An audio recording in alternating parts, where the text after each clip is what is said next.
Hey, this is another week. All politics are local. America's number one political hip hop radio talk show. So we are, or streaming show. So we are here with Zaid Muhammad, uh, legendary activist, credible person. We are getting ready to have a wonderful show tonight. We are going to start off with a movement, and Zaid, you could tell us more about this, but we're going to start off with a movement called Teach Truth. And activist and scholar Chris Duran and educator and activist TJ Whitaker are going to join us shortly. We're going to talk to us a lot about Teach Truth. And Zayed's going to talk to us more about that shortly. But after that, we're going to have Reverend Conrad Tillard come on. Always a good conversation, a little bit of fire, a little bit of heat. He's going to be trying to talk to us about how, voting requires us to be more open-minded, looking at different political ideologies, listening to Republicans sometimes. So we always love having those fun conversations with Reverend Conrad Tillard on the issues he's talking about of the day. At 7:15, we're going to have a conversation with Larry Hamm on compulsory voting. That's going to be one of the subjects, among others. But when we talk about this issue of voting, and we talk about the low voter turnout, in many countries, in many places, they've started doing something called compulsory voting. We're going to talk about that and see if a predominantly black and brown city were to try it, what would be the effect of that on statewide politics? I'm going to try to be a little provocative on that level as well. And then at 8 o'clock, we're going to have Daamin Ali of the Newark Community Street Team and Yambeli Gomez on the day of action in Trenton when they're talking about investing in proven programs that deal with violence reduction. And finally, at 8:30, we're going to have DJ Rhino and the State of Hip Hop talking about what's the state of hip hop today and the issues that DJ Rhino is going to bring up. So we have a full show tonight, and we are going to start off strong. But Zaid, before we got on the show, you were talking about Teach Truth. You were going to say some things about Teach Truth. What was your introduction? And then we'll introduce our guest. Well, I was just prepping for the show. I had no background in it at all. Our guests are the ones who are going to be involved who are teachers who are part of the Zen Education Project. But I was very taken with, and tomorrow, June 10th, is a day of action for this particular project. That's the catalyst for the show this evening, and then us having this discussion, right? And I was just going through the range of some of the activities around the country. This is a national day of action. And of course, with roots in the Black Panther Party that TJ and I share, I was very taken with something that's happening in Boston, dedicated to the Black Panther Party. With my ties to Malcolm, I saw there was a young teacher in Lansing doing an educational rally at the site where Malcolm's father was killed. I was a young teacher, a young writer, lawyer in Louisiana who's got a book out inspired by the massacre of the Emanuel 9. And next week marks the anniversary of that haunting incident. And I started reaching out to some of these folks, because I wanted to be connected to them because, we got to cover our teachers and build around our teachers and our conscious social workers and conscious helping professionals are natural organizers. They may not know it, but those of us who do, we need to, just as they're dropping seeds, we need to drop seeds among them and really help them see the value of what they're doing and support them in what they're doing, right? So I just wanted to lift them up, and the folks who we haven't on now really understand that already, right? And I'm proud of both of them. So let's go ahead and jump in with them. You're muted, Jonathan. So let's welcome our guests, and let's welcome TJ Whitaker and Michelle Amedikapour. Amedikapour, yes. Amedikapour. So thank you for coming on. Welcome to All Politics Are Local. And y'all teaching truth. Isn't that dangerous now? Like, what's up with teaching truth? I'm just saying, like, shouldn't you be fired? Like, aren't you activists? Are you trying to brainwash kids and make white children feel bad? Is that what you and your Zen project, activist educators are doing?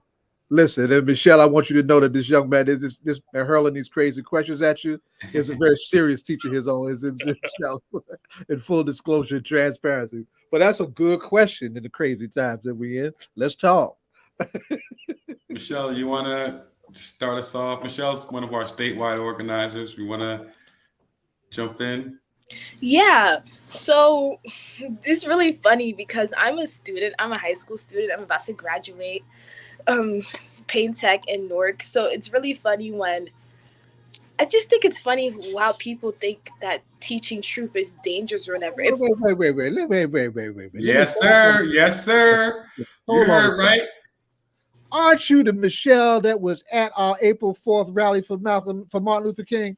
Yes, I am. Aha! I got you. I had to lift that up. I'm sorry. Go ahead. I interrupted you, but I thought that was important. I want everybody to know who you are. This young student organizer turning it up at Payne Tech. Go ahead, Queen. Go ahead, daughter. I don't want you to go.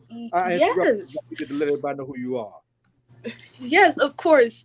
So the reason why I joined mostly is because I'm part of this research group. We call it Education for Us by Us, and we try to highlight the inequities that are within New Jersey schools as a fact of redlining and stuff. And the reason why I wanted to join this project is because part of teaching truth is part of teaching our local history. And our local history is that New Jersey is the sixth most has the sixth most segregated schools, and that affects the quality of learning and the quality of education that we get. Even looking at Essex County, where I'm from, a person in Livingston or Milburn is not getting the same education as I will in Newark, and that's because of wealth inequality. That's because of all those inequalities. So part of that is teaching truth. And also what I'm advocating with my other student organizers is to get a diverse group of teachers who are able to teach us that truth, who are able to understand, recognize, and come from our backgrounds, because that's something that I know is lacking, especially when you go to schools and the majority of the students, well, in my school, the majority of students are Black and Hispanic, but the teacher population doesn't always reflect that. And sometimes that leaves us with white history teachers wanting to tiptoe around the truth, white history teachers not wanting to acknowledge the truth that happens. And this is why I think it's important, so we could get that student voice out there, because we deserve the truth. And it's not like we're not seeing what's going on. Us not talking about the history that is going on in our state doesn't make it magically disappear. If anything, the stuff that we learned in our books, the stuff that we learn in the curriculum should reflect what's going on in the state. And when that doesn't reflect, there's just this disconnect that just leaves students with more questions or answers. And school is the place. Of course, school is the main place for education. So if we're not getting that education at school, if we're not having teachers who are willing to tell us the truth, how will we then be the next leaders, be the next doctors, be more informed to take care of our population and solve these issues if our teachers are not giving us that foundation of truth? So that's why I've joined, and that's why I'm one of the organizers. Thank you for having me. Well, let me ask you something. I'm walking over now. Yeah, you could ask me. So, given that, what's happening at Payne Tech? What's happening at Payne Tech? Payne Tech's interesting. Like, yeah, I think the most interesting thing is just like, I was just thinking recently about my history teachers, and like I only had one Black history teacher. Well, some of my history teachers are more, they did live in Newark, so they do tell us about like the local history and stuff. But it's just like sometimes when you have other white teachers who aren't from the area, it's just there's disconnect. I remember one of my friends ranting to me about one of her teachers that he said that, oh, this school needs more discipline. And when you say stuff like that is just charged. So I think that not only in Payne Tech, but like just in other schools, just having a diverse body, just having a diverse teaching body matters. And I wish I would see that more. That is an issue I was going to bring up, because I am going to go to the board meeting on Monday to just talk about just the teachers, because yes, I'm aware there's a teacher shortage, and I've been seeing that, and I've been affected by that. I've had 3 calculus teachers this year, so just seeing the the quality of teachers just not being there, and the teachers who might not always be able to fully relate to the experience of being Black or being Hispanic in Newark or East Orange or Irvington is just reflected. So that's just my main gripe with Pain Tech. Yeah. Now can you and this can be open to anyone. Can you tell us what is like teach truth, and what is its goals? What is its mission? Like, I hear teach truth, and at first I had to check and see who was teaching it. Like, was it like 1776 people? Was it like I don't know, right? Because everybody's like, oh, the truth is not being taught. You just want to make white children feel bad. I mean, exactly, that all over. So, what is there about teach truth, and why are you stirring up so much trouble? So Teach Truth, this is the 3rd year that teachers around the country are rallying on June 10th or this weekend, June 9th or June 10th, somewhere around there, to advocate for teaching truth. It is definitely and definitively a response to the right-wing attacks from the Trump regime, attacking critical race theory, again, and attacking, teaching the reality of the Black experience, in school. In the last couple of years, additionally, it's teach truth about Black history and defending LGBTQ plus rights. So what we know is in 44 states now, there has been legislation presented to curb teaching the truth about Black history. In about 18 states, that legislation has actually been enacted. And there are a couple of communities right here in New Jersey. And so it's not just about Texas. It's not just about Florida. But right here at home, we know there are some folks who are against, us teaching the truth about Black history, and teaching our experience. And so this is the 3rd year. I think it's definitely grown each year. This is the first year that we've had a statewide coalition. And so there will be at least 4 events happening throughout the state. The Essex County one is actually going to be a coalition of educators and students and artists and organizers from, again, around Essex County, Newark, East Orange, Montclair, South Orange, Maplewood, Irvington. We're going to be, at Harriet Tubman Square Park tomorrow at noon. We're gathering at 12. Chairman Larry Hamm for People's Organization for Progress, who is also a part of the coalition, will be one of our keynote speakers. And so if folks haven't heard about it, you should come out. If you're about, young folks learning the truth, you should come out. If you're about teachers, educators having the right and the ability and the support to teach the truth, you should come out. Just this past week, and I'll end here, in South Orange, Maplewood, our Board of Education voted to pass a resolution that we presented to them. It was a national education, NEA education justice resolution. And so we presented that to our board in South Orange, Maplewood. It passed. And so now we have a resolution. We have some policy that we'll be able to use to defend our right, to teach the truth. So that's kind of, in a nutshell. I don't know if I left anything out, but generally, and again, we're going to have some young folks there tomorrow. I see Comrade Chris Duran is on. So we're going to have some Seton Hall students, some young folks talking about that struggle for Africana studies, and maybe he could pick up on that. Okay. And when you're picking up on that, like the question is, what truths aren't being taught, and is this more like you can't attack teachers for teaching the truth? I'm asking. That's the question. So yes. So when we talk about what's not being taught. And that's something that, you could take that, Chris Duran, anyone could take that. Okay. Chris, if you wanted to jump in on that, you could. I just wanted to throw that in as you were jumping in. So just really quickly, I'll give you one right now. One of my mantras, I'm telling people, although I'm at the end of my career, maybe, the last 10 years, Toni Morrison, like, I will fight to the death for Toni Morrison, right? Wait, So hold on. people talking about removing, like, that's an example of someone they're talking about taking away. Wait, right? in New Jersey?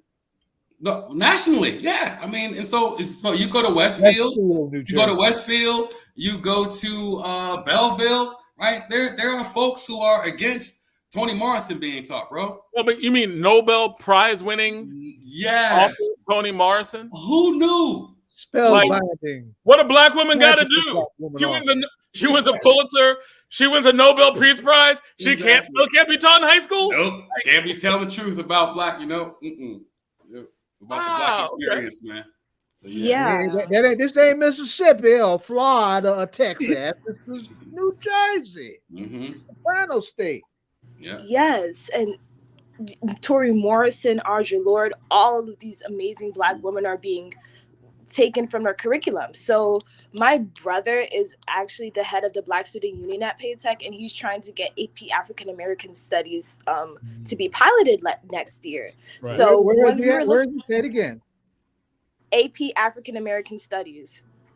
Okay. I'm sorry, I misunderstood. Go. I want everybody to hear you. It's okay. So we were looking through the curriculum, and when we were seeing all the news with Ron DeSantis just trying to strike it down, we were saddened by the fact that the College Board had to succumb to all these changes, all these things, just because a prominent Republican governor wanted to take that away. But these authors provide so much to American history, provide so much to Black history, and having that list of authors taken away is you're just watering down the course, and that's dangerous. I was going to say, especially having Amiri Baraka and the Black Arts Movement disappear. Like, I don't know how you do that. I don't know how you Black say Arts that. Movement and the Black Liberation Movement with Amiri Baraka. Yeah. Right. I don't know how you I know how you say Amiri Baraka, not relevant, right? And African American studies. But Chris, are you there? Okay, so yeah, I'm here. Okay, all right. So talk to us about what was going on at Seton Hall and what that fight was about, right? Like, because that's Africana studies. Is that also part of this Teach Truth? What is, because you're at the college level, and Seton Hall has a interesting history when it comes to Africana studies.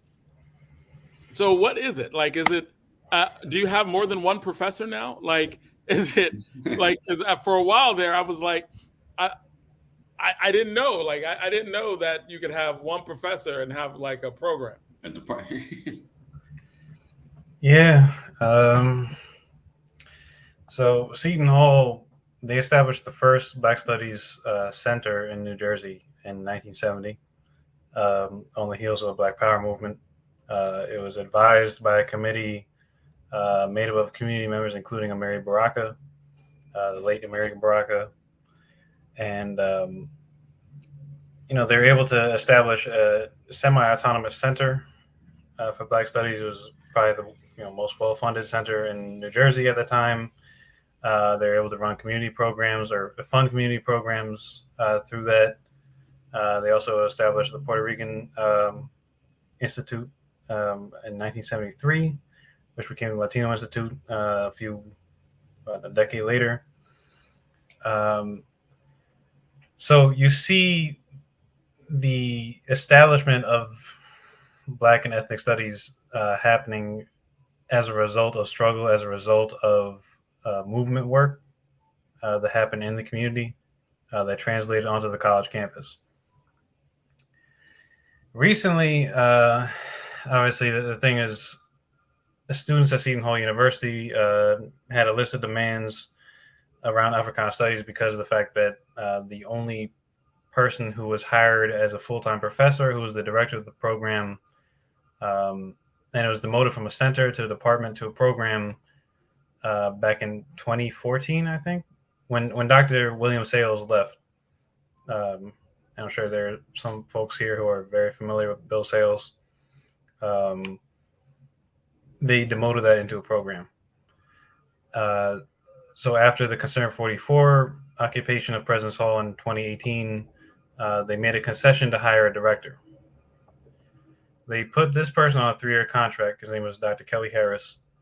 And at the end of the 3-year contract, they offered him a 10-year position, but offered him about $20,000 less than what he was already getting paid to both develop the program and, teach courses, and not give him any additional funding to hire any professors.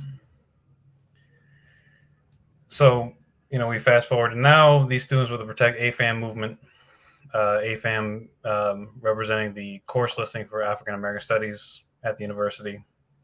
I think I want to go backwards for a second there, because you said something that was real interesting. So they hired a renowned professor, right? He's well known. He publishes. Even before that, Jonathan, I want us to also appreciate that. Now, Chris laid out the beginnings of those programs at Seton Hall, but those programs also reached a height and became exemplary programs around the country, particularly the Africana Studies program. Right now, I don't want that to get missed. Go ahead. Go ahead. All right, Chris. I'm sorry. Did you have another question, Ms. Olson? Oh no. I just wanted to just add to what you were saying. Go ahead. I was going to ask is, so they had an exemplary professor, and you're saying they offered him a job, but $20,000 less than he was making? That was a real offer. I mean, it's not exaggeration. It was a real. Well, they offered him a position, and then they came back and said, "Oh, we made a mistake on the offer. We can't." And then they came back to him with an offer that was even less than that. So the entire process of offering him tenure was entirely disrespectful. So we're going to give you tenure, but we're going to pay you less money. Yeah, about $20,000 than what he was already getting paid. I'm sorry, you're worth even less than that to us. Yeah. So they gave him a deal that he couldn't accept. Yeah. Wow. So that has been the theme at Seton Hall, where they won't get rid of the Africana Studies program because they want to advertise themselves as being like, oh, we're diverse, we're inclusive, but they want to do that without actually empowering the program in any type of substantive way. So after the end of this occupation that these students who are currently there staged at the same presence hall that we occupied back in 2018, they were able to get 3 full-time hires for the program. Again, what the prospects for that moving forward would be to say that, okay, you have 3 full-time professors, then that would mean that the College of Arts and Sciences can vote on this being a department. So that would be the strategic here's part. The thing, though. They can offer positions, but is there anything in there to be competitive? Because I mean, they offered Dr. Kelly Harris a position. That position probably was pretty, if you're going to be crude about it, the position was like they're telling him to do things like physically with a position, right? Take the position, get in the position, as opposed to giving him a position. Was there anything to deal with giving spit offers to, like Seton Hall gave a spit offer to an intellectual, and they were like, hey, we made it. Is there anything that guarantees that these won't be spit offers? Well, not really, because they gave the 3. So the 3 positions that they offered, 2 of them would be tenure track positions, but you see the way that Seton Hall deals with tenure track professors. And the 3rd position is someone who's hired on a 3-year contract, but to be a full-time professor. So they still, they crafted it in a way where they can make like the statement where like, oh, we are dedicated to supporting Africana Studies, but we're not, we do not have the goal of making this a department. And that's one of the things that Seton Hall has been very good at getting away with. They have not, again, one of the things that students have been pushing for is like, okay, do you have the commitment to make this into a department? And Seton Hall has found every type of rhetorical way to get around that. So I mean, that's kind of what it comes down to. Now you're a student there, right? Like, or you're getting your doctorate? Well, thank God, no. Okay, you're like, oh, No, I actually just got my master's from NYU at the Center for Latin American and Caribbean Studies. Okay. Okay, great. So you're I at a place. graduated from. I was Seton worried Hall about you for a second. I was about to be worried. Nah, I graduated from Seton Hall, my bachelor's in 2019. So okay, yeah. Congratulations. Thank you. But what's telling is this: the Africana Studies program at one point was one of the model Africana Studies programs in the country and the best in the state, and the world didn't end. The world didn't end. So why is it that does one of our top Catholic universities in the state retreat so violently from something that harmed no one, and that, if anything, brought additional stature and credibility to the school for people of color all over the country? And why are we in that backwards position at a place like that in New Jersey? And the question, and I guess this can get to the concept of Teach Truth. What do you see as your biggest obstacles to teaching truth right now? Like, and I'm asking this as why do you think any of these protests, and this is actually a serious question. Seton Hall doesn't want Africana Studies. It's kind of clear, right? A lot of places are just fundamentally racist. If you're a Nobel laureate and you can't be taught in high school, like, I don't know if there's a basis for conversation. We had on a professor a few weeks ago who said that the goal isn't college. The goal is in high schools. The goal is in communities, right? And educating in communities. I think it was Professor Carr from Howard University.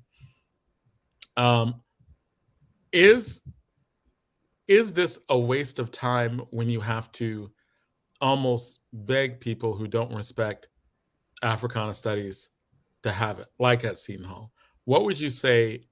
Like, how do you respond to, and why go through these efforts? Why are these efforts important? And from the perspective of Teach Truth, and that's for anybody. I don't know. Man, I'm sorry. I didn't mean to be a downer like that, man. I asked the question, everyone's silent. You're like, damn. Damn, why do we do it? No, that wasn't the point, man. I was trying to set it up. No, I thought you wanted Chris to speak from the college perspective, but I would say from as a, because for a second, Chris is like, what do you want me to say? I didn't know who was a director, so he said from the perspective of Teach Truth. I was like, all right, DJ, you got it. Okay. No, but from as a public school educator, so there's a couple of things I think. I don't think it's a waste of time because one option is always to engage outside of the academy, right? And so whether it's the public school or the university, we can do like freedom schools, like we can do community, communal learning, right?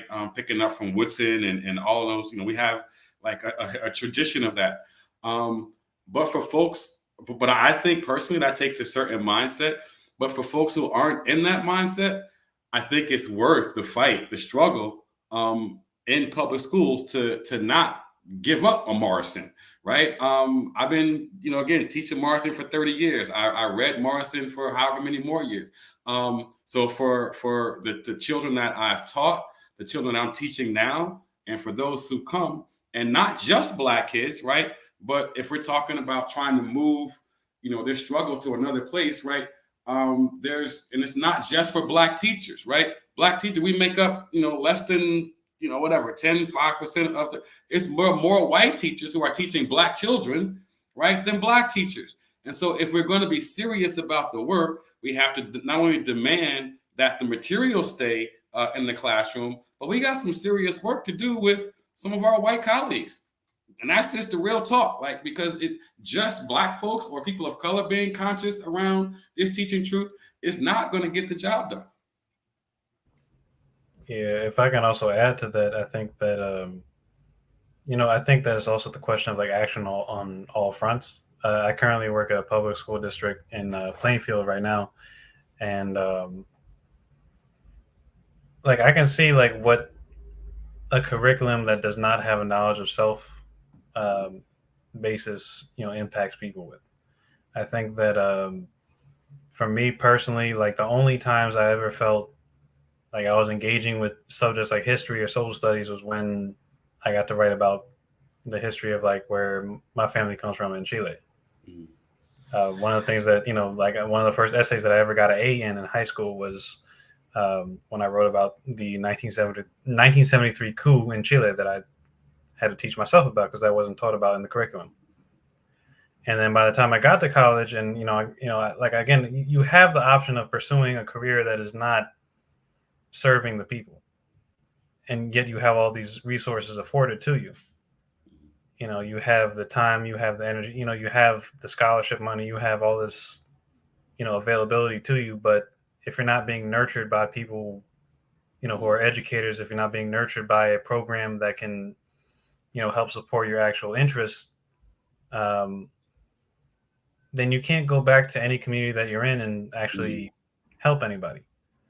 I think one of the things that, I really found at Seton Hall with the Africana Studies program was that although the professors did not last long because, they're obviously offered really bad deals in terms of like hiring practices, but you call that lowballing and labor organizing. Yeah, but I mean, they help nurture, like, for example, my own radical thoughts. Like, for example, I had one professor, like, he was the one that put me on readings by, for people like Gaddafi or like Kwame Nkrumah or, these types of people. And I don't know any other teacher that would have done that. I had another professor that she was only there for one semester, but she was a Panther Cub from St. Louis. And she put me on readings, direct, primary sources about the Young Lords or the Black Panther Party. That's where I learned about where Black student unions came from. They came from the influence of the Black Panther Party. And I would not have learned that, and I would not have even learned like that connection of like how students can connect to communities, without those types of programs and without those types of like connections by educators. With TJ, I went to Columbia High School, but I didn't know him the entire time, and I only learned about I really only got to know him like after I already graduated. But again, educators like that who have, I only thought about when I first entered this classroom, I was like, damn, if I had been in this classroom coming up, this would have made a huge impact on me. So I think for those who are in that position where they have the access to resources or they have the access to education, I think the influence that they can have on wherever they're at is profound. Well, let me say two things. One, I just came back from Cuba, and one of the comrades that I traveled with was a guy by the name of William Webster Sales, Bill Sales. And I wanted you to know that, and I want you to tell this new crop of angry, organized students fighting for a rebirth of Africana studies and Latin American studies that he's very proud of all of you, right? He really appreciates what you're doing, as we are. Right. And as we're proud of you too, Michelle. We see you. We're very, very proud of you and glad you're in this space and willing to take this up because it has a major bearing on our future. And I'm taking you in Plainfield. That's my hometown. And I'm really drop as many seeds as you can. And I hope, they figure out what they need to figure out too. And that'll scrap in Queen City, TJ, I want you to do this. And just for clarity, Bill Sells was the former head of the Africana Studies program. Back when it was big, back when it was a thriving program. And we built it to be as such. Yeah. He's also a leading scholar on Malcolm X. Oh, Malcolm, yeah. Yep. Right. And he hosted two major national symposiums, co-hosted him and Abdullah Kalimat, Professor Abdullah Kalimat, who's still teaching at Northwestern in Illinois.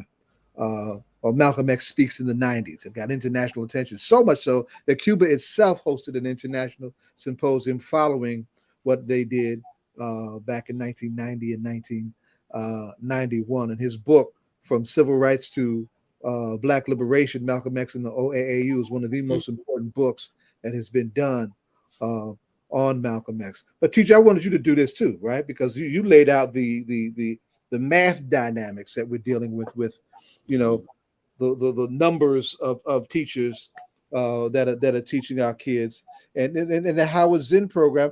Folks should know who Howard Zinn is, right? And I want our white listeners, our white friends, who have a few we may have, right, or our white comrades and colleagues, to really appreciate where we're going with this particular question. Tell us who Howard Zinn was, what kind of teacher he was, and why the Howard Zinn project is important. Howard Zinn. Well, I mean, I guess is best known as a people's historian. I first learned about him when I was again in university.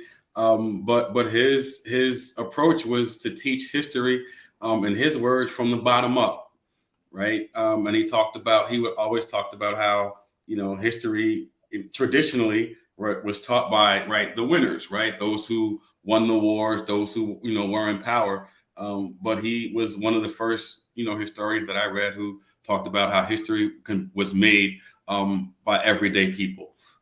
He, as a young person, he actually spent some time in the military, and it was after his experiences in the war, and seeing the damage, that war did to poor people, that war did to people who were, victims of abuses of authority. When he became, a pacifist, and as a historian, again, began to write from a people's perspective. People might he's most well known, for the People's History of the United States, his famous tome. And then there's a second or another edition, Voices of the People's History of the United States, where he goes into, speeches, that some of those same, folks have written. And so in that tradition, the Zinn Education Project, for the last 5-7 years, has been working with teachers again around the country. There's a few different things that we do. We have a Teaching for Black Lives study groups. This year, I think we reached over 150 Teaching for Black Lives study groups, where books are literally provided to teachers around the country. We also have workshops, usually monthly or bi-weekly workshops, where actual historians, come on and not only discuss their books, but then there's an additional workshop where we actually go into how those books can be used. And there's lessons and primary sources that teachers can practically take from the workshop and literally use in the classroom, right? Because it's one thing to read the book, right? But it's another thing to be able now to develop multiple lessons or unit plans, out of that book. And that's where we kind of take that next step at the Zinn Education Project in terms of actually teaching the truth. And here's where I was going with the question, and I appreciate it. And you give us, of course, a loaded answer that's dead on point. But Howard Zinn is not a Black historian or a brown historian. Nope. Howard Zinn is a white historian, right? Who also jumped in to the civil rights movement with the Student Nonviolent Coordinating Committee. Yeah. Was further politicized by Black students and Black workers in the Deep South. And you could make a case for his educational walk being a case of what we call in radical circles a case of class suicide. He was a white boy that took the dive for the people. Yeah. Right. So there is white teachers can teach history and all of its machinations genuinely if they are genuine. And Zinn was a stellar model of how to do that, and has given us tools on how to do that. So I just wanted to because I don't want that to get missed. Right, this Zinn Education Project is loaded. It's loaded multiracially, because in the end, in racism, it's going to have to be a multiracial united front to do that. And then we're at that kind of time and at that kind of situation where, back in '69, the Black Panther Party called for what? A national united front against fascism. Fascism, yeah. Right. And that call is as relevant to what we are looking at today with these crazy knuckleheads from Trump, DeSantis, and there's a whole slew of them lining up. Yep. Trying to audition for being the baddest racist and sexist in the land. Yeah. And we got to resist that at all costs. Real talk. Yeah. So part of what the question I have for all of you is, based on everything you said. I know we're almost out of time. Conrad's coming up in a bit, but are the critics right in that they should be scared of the stuff that you're teaching because it undermines a worldview that they value? Like, some people are like, hey, I don't want that taught because I don't want my kids learning this. Are they right in that it will undermine their values? It better. I mean, that's the thing. Is like, what kind of future do we actually want? I mean, do we want a future that actually has like the values that folks are comfortable with, that entrenches literally? Again, you see the world literally burning apart. You see these wildfires in California and Canada burning half the world. You see these, you see literally all the problems of the world that are created by this colonial system that we have. And you don't want to educate folks for the future to like undo those systems. I mean, if those parents don't want that, a lot of times it's because they're comfortable in what they have, but they're not necessarily thinking about what their children are going to inherit or the grandchildren are going to inherit. They think, oh, if they just do the same thing that we did, it'll be fine. Mm-hmm. But what they did was made comfortable by U.S. imperialism. What they did was made comfortable by white supremacy. What they did was made comfortable by homophobia, by sexism, by transphobia. Those things can't continue. And you see good examples in several countries around the world that the U.S. demonizes every day on the news, like Cuba, like Venezuela, where people try to move beyond that and are demonized at every point, where they do try to. And you see educators in this country that are demonized at every point where they do try to move beyond that. But this is the point of education. I mean, if it's not to counter and go beyond what you actually have, then what's the point of education? What's the point of that if it's rooted in like everyday people's lives? So. I would add that in a white supremacist capitalist society, that undermines Black people and poor people and people of color, that yes, if we teach the truth, we are in fact undermining a system that values profit over people, right? That values whiteness over the humanity of all people. And so if we're talking about teaching young people how to love, teaching young people how to problem solve, teaching young people how to think about someone other than themselves.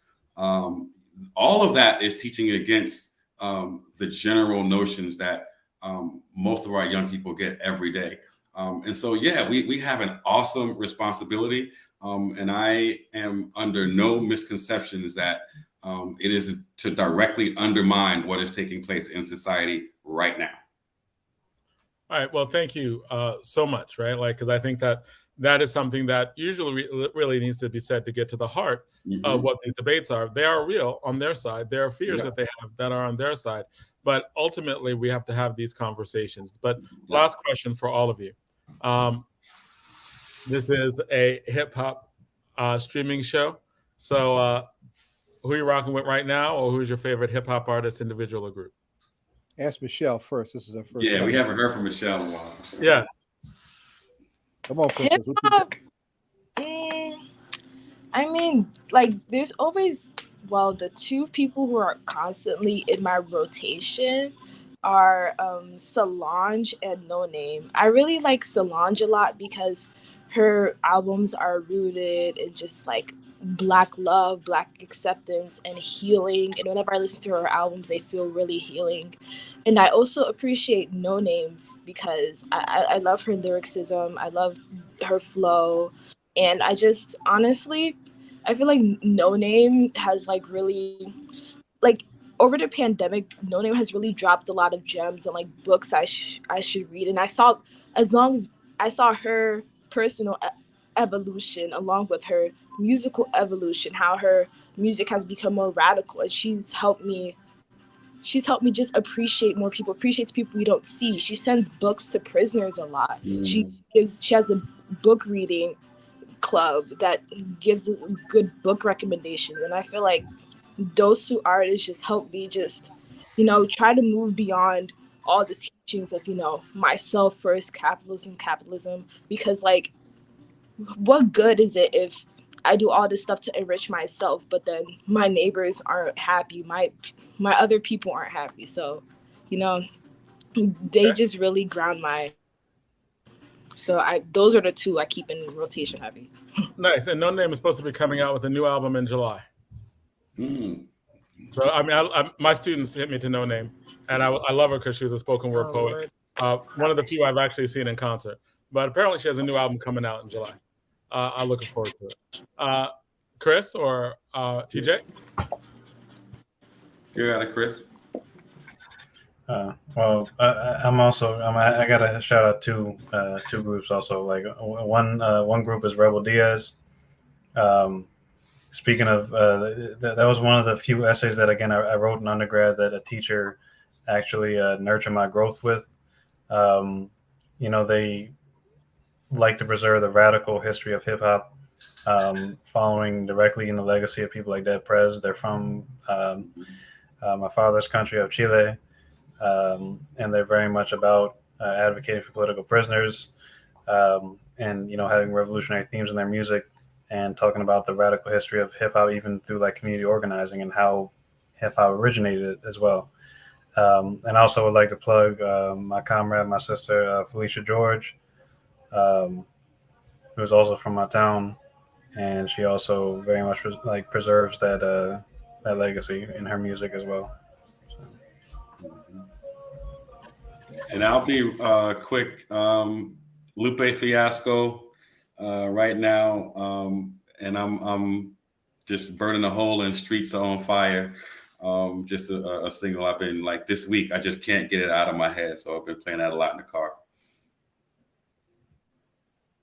Streets on Fire. I like that. I ain't heard it. Yeah, man. Check it out. Lupe Fiasco. Yep. All right, cool. I'm glad he dropped something new too. Yeah. TJ, do you remember as you go out? This is a hip hop question. It's related. Do you remember a young sister from up your way named Ma'at from about 20 years ago? What's her name? Called Battleborn. No. It's a hot piece. Tying had produced the CD. Okay. 2000. Battleborn, baby. She killed it. Check that out. Anyway, that's local hip hop history. Okay, here you go. Exactly. I'm always down. Thank you for having us. No, thank you for being on. We absolutely appreciate it. I didn't know about tomorrow until really just today, getting ready for the show. I will be there. I will definitely pop in tomorrow. You want to rock, bro? You want to do a couple of pieces for us? Huh?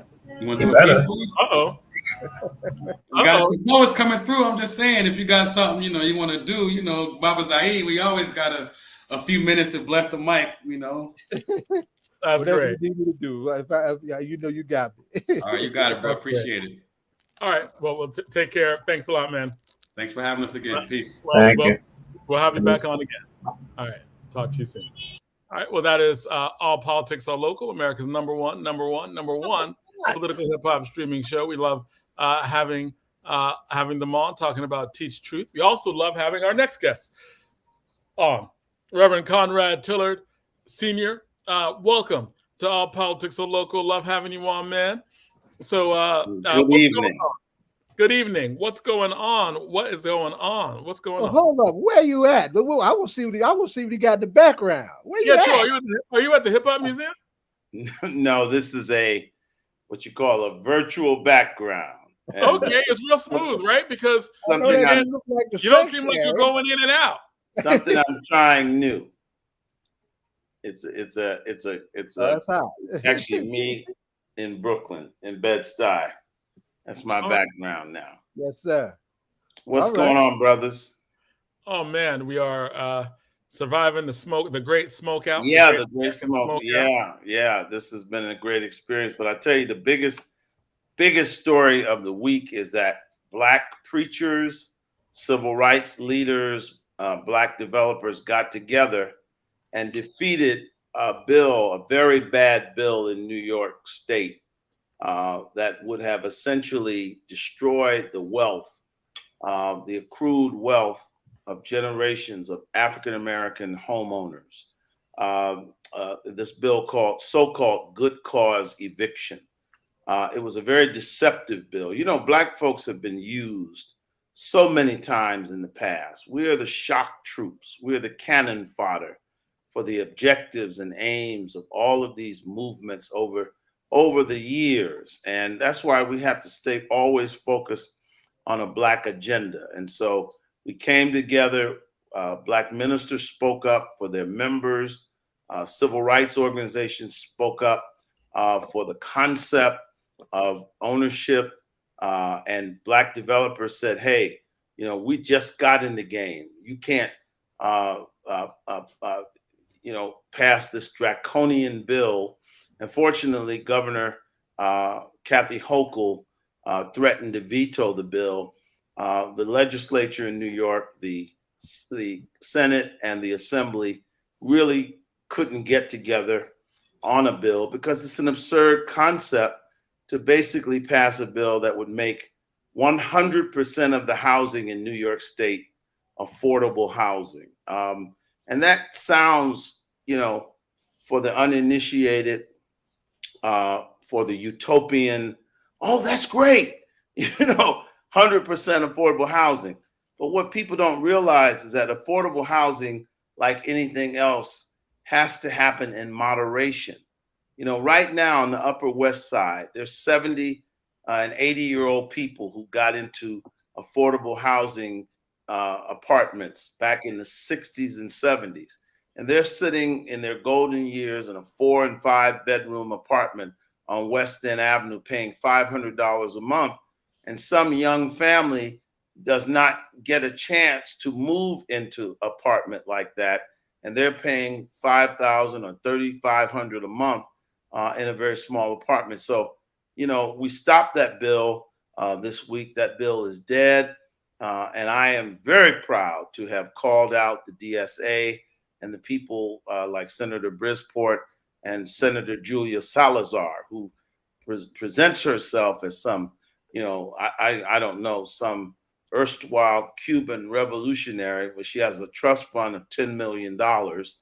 Sia Weaver, who presents herself as a progressive housing advocate, and yet she took a picture with a Black baby as though she had discovered this baby in Ethiopia somewhere.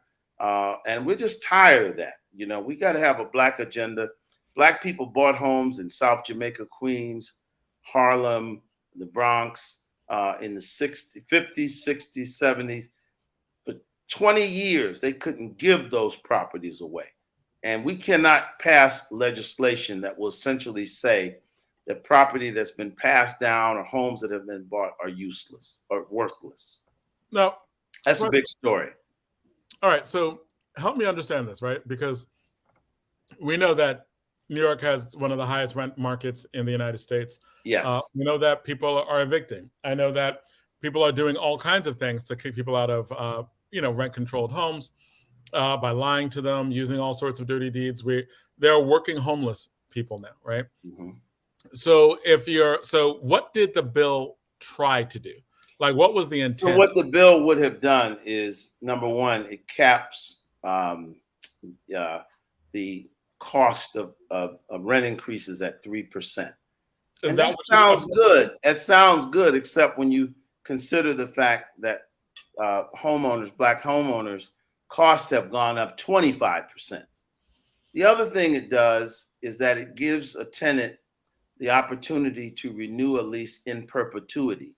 And that sounds good too. But the fact of the matter is, we live in America. Private property is a sacrosanct right. It's what made America different than Europe. It makes us different than many countries.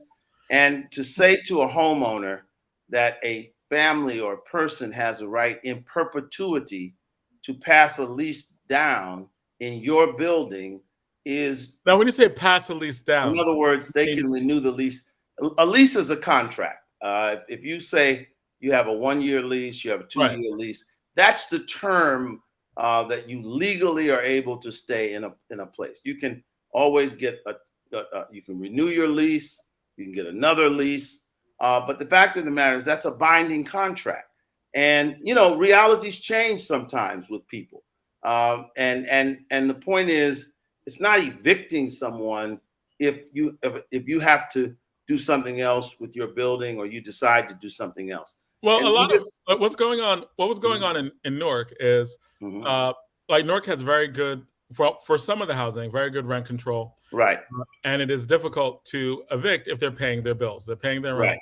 They're doing that. Newark is a hot rising market. And there were many people are like, hey, I'm getting, $1,000 a month right now. I can get $2,500 a month. I'm just going to tell these people to leave and get $2,500 a month. You're like, that's okay? No, that's not okay. But here's the problem. The same white folks that come into the community that are trying to push good cause eviction, they're the ones that drive the prices up. No, but I no, mean, I'm going to stop you, because you can't balance the budget of the problem with the high cost of housing on the backs of Black homeowners. So if good cause eviction had passed, what would have happened is the white developers, the big boys, would just say, you know what, I'm not doing business in New York. But we've got people, and we've worked with them. Their parents have passed down buildings, and you can't have a state with 100% rent control. Right now, New York has some of the toughest tenant protection laws. It is almost impossible to be evicted in New York. Okay. So and you and I both know that there are anecdotal stories and running punchlines of people in New York that haven't paid rent 2 and 3 years before the pandemic. So we have to balance. It has to be balanced. You have to protect the renters, and you have to protect the property owners. Because let me finish, Jonathan. Most of the housing that's provided for Black people in the 5 boroughs is provided by small property owners. These are Black people. Chinese people in Chinatown tend to house their people. White folks in Bay Ridge and Bensonhurst tend to house their folks. Arabs tend to house. Jews in Crown Heights and Williamsburg house their people. And in Bed-Stuy and Harlem, it's mostly Black homeowners that provide reasonable apartments for folks. We've got to have a plan that protects the renters and protects the homeowners. Now, listen, let me say this lastly. Okay. This deceptively named bill, good cause eviction, does not help folks, number one, in public housing, and they consider it a good cause to evict you if you can't pay your rent. 90% of the evictions in New York are for people who cannot pay rent. This bill would have done nothing for them. It would not have helped them at all. Right, but what I'm talking about, and again, I just want you to answer this question. Sure. Because this is at the heart of a lot of it, right? No, it's not at the heart of it. It's really not at the heart of it, because only 10% of the evictions are the ones you're talking about. I'm just saying there's a trend where I am at, where you have people who are paying their bills. They're paying their rent.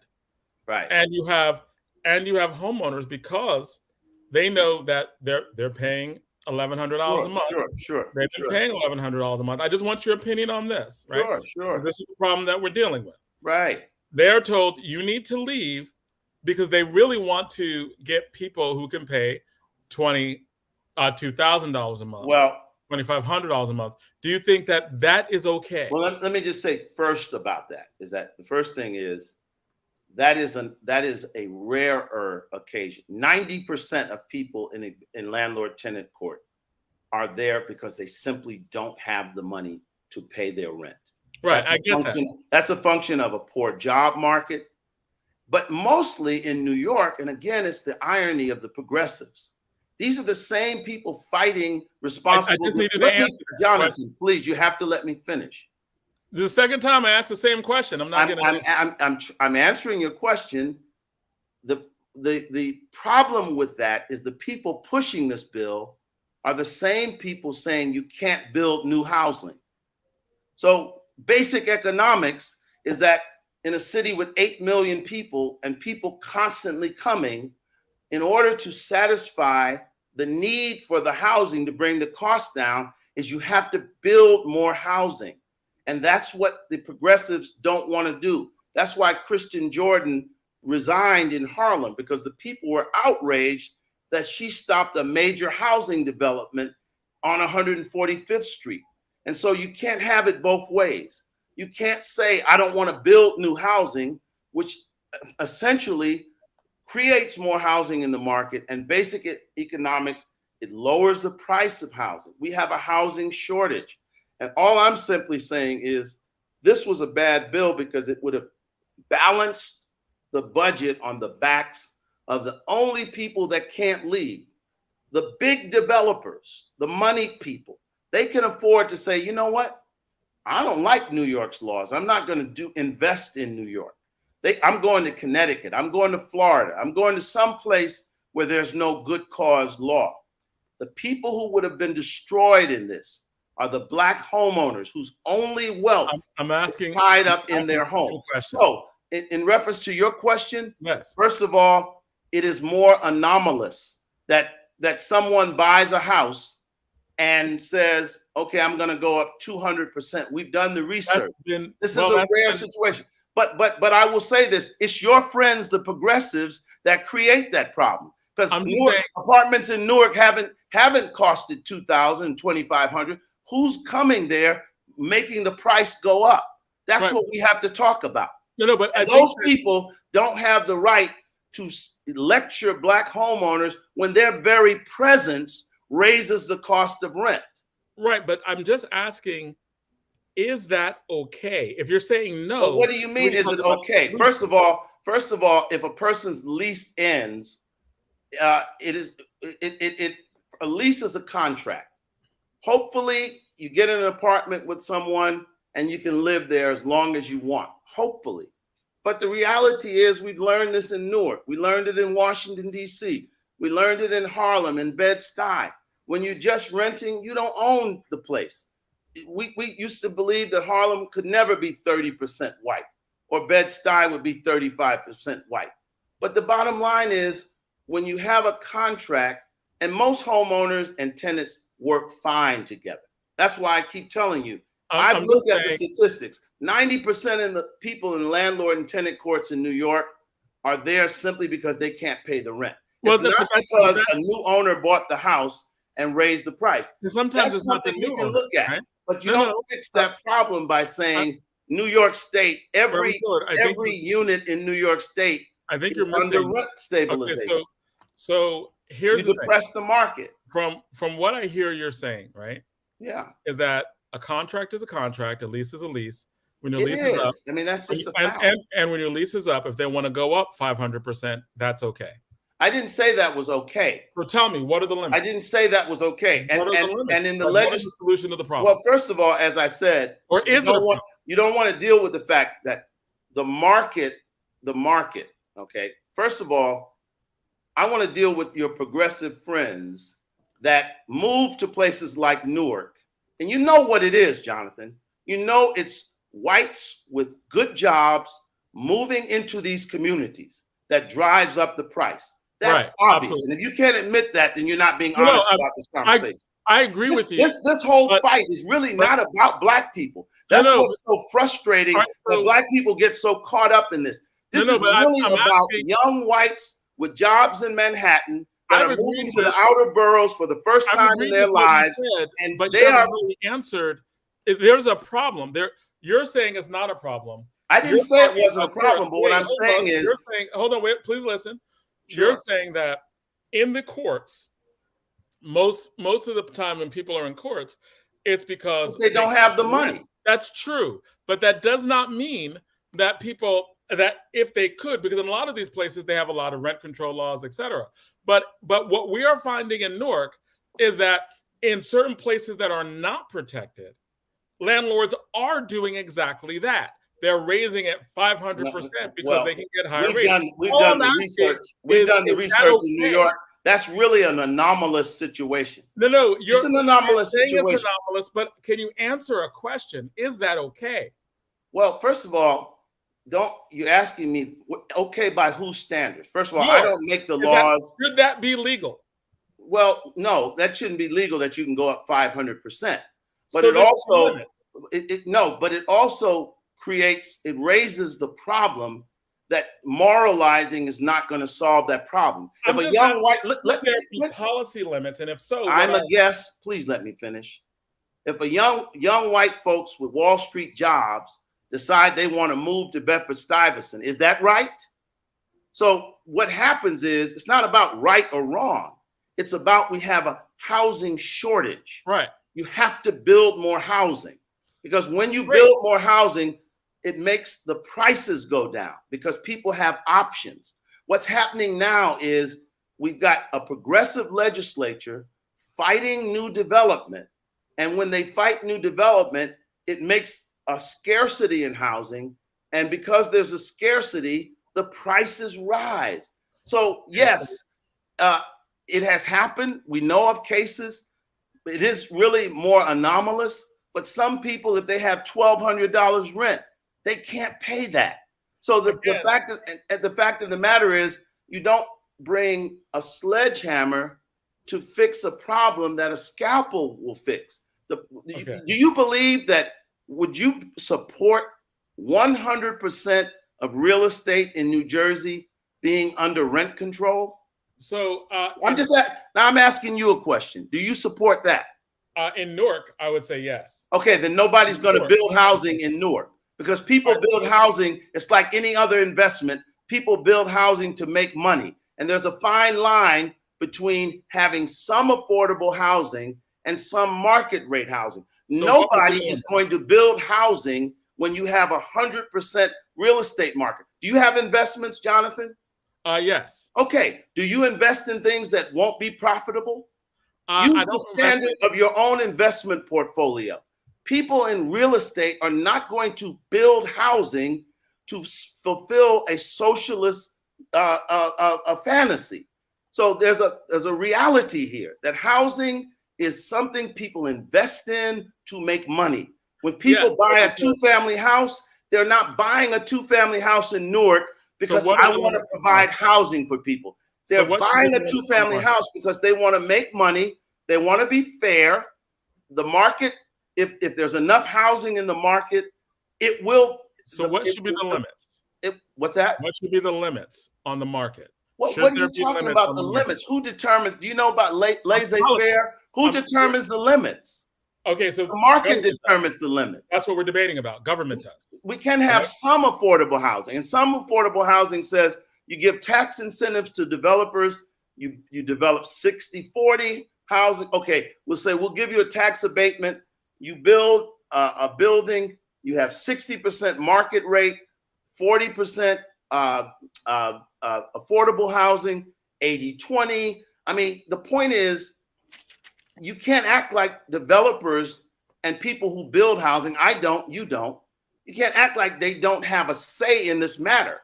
The government can't mandate them to build housing. They only build housing when there is an incentive to build it, when they can make money, when it's an investment that pays off for them. So what we have to do is what Johnny Ray Youngblood did in East New York and Brownsville.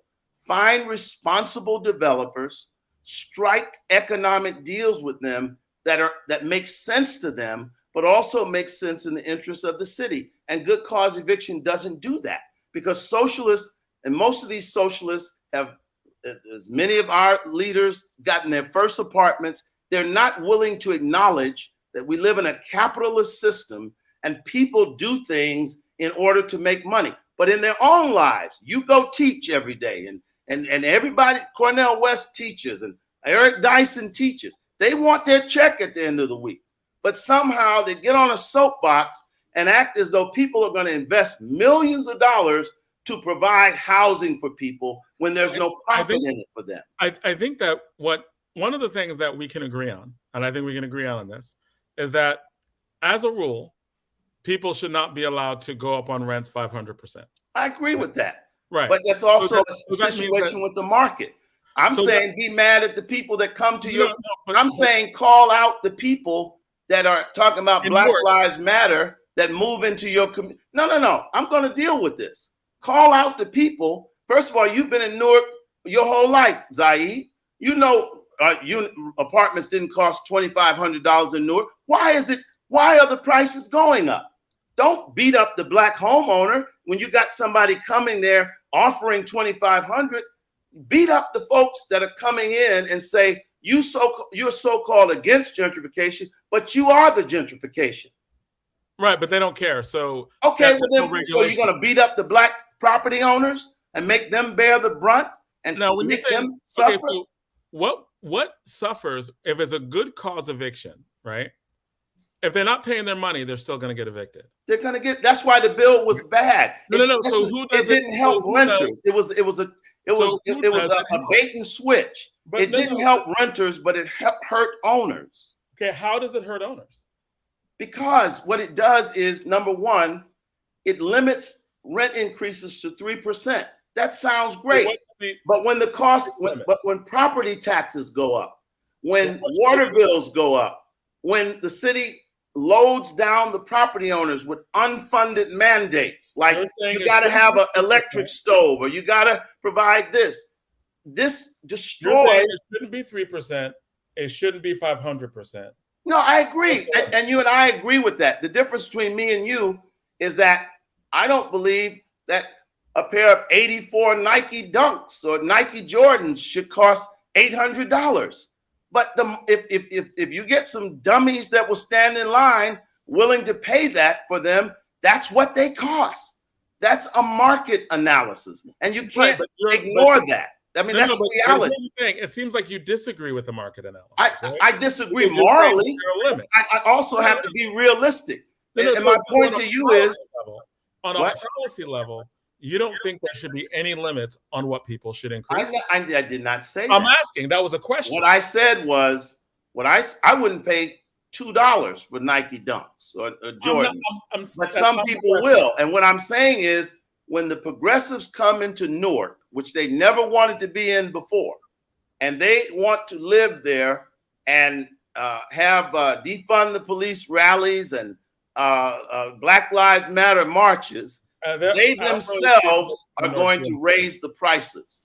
And you cannot fault the Black homeowner if when they couldn't give the property away and Scoop Shaggy and Scooby-Doo come and say, well, I'll pay $2,500 to live in Newark. Okay, so I'm still not following it, right? You're not following me because you can't deal with what I'm saying. No, look, man, what you're doing is like a red herring. You're saying something. What's the red herring? A red herring is a false issue. Absolutely. What's the red herring? 100%.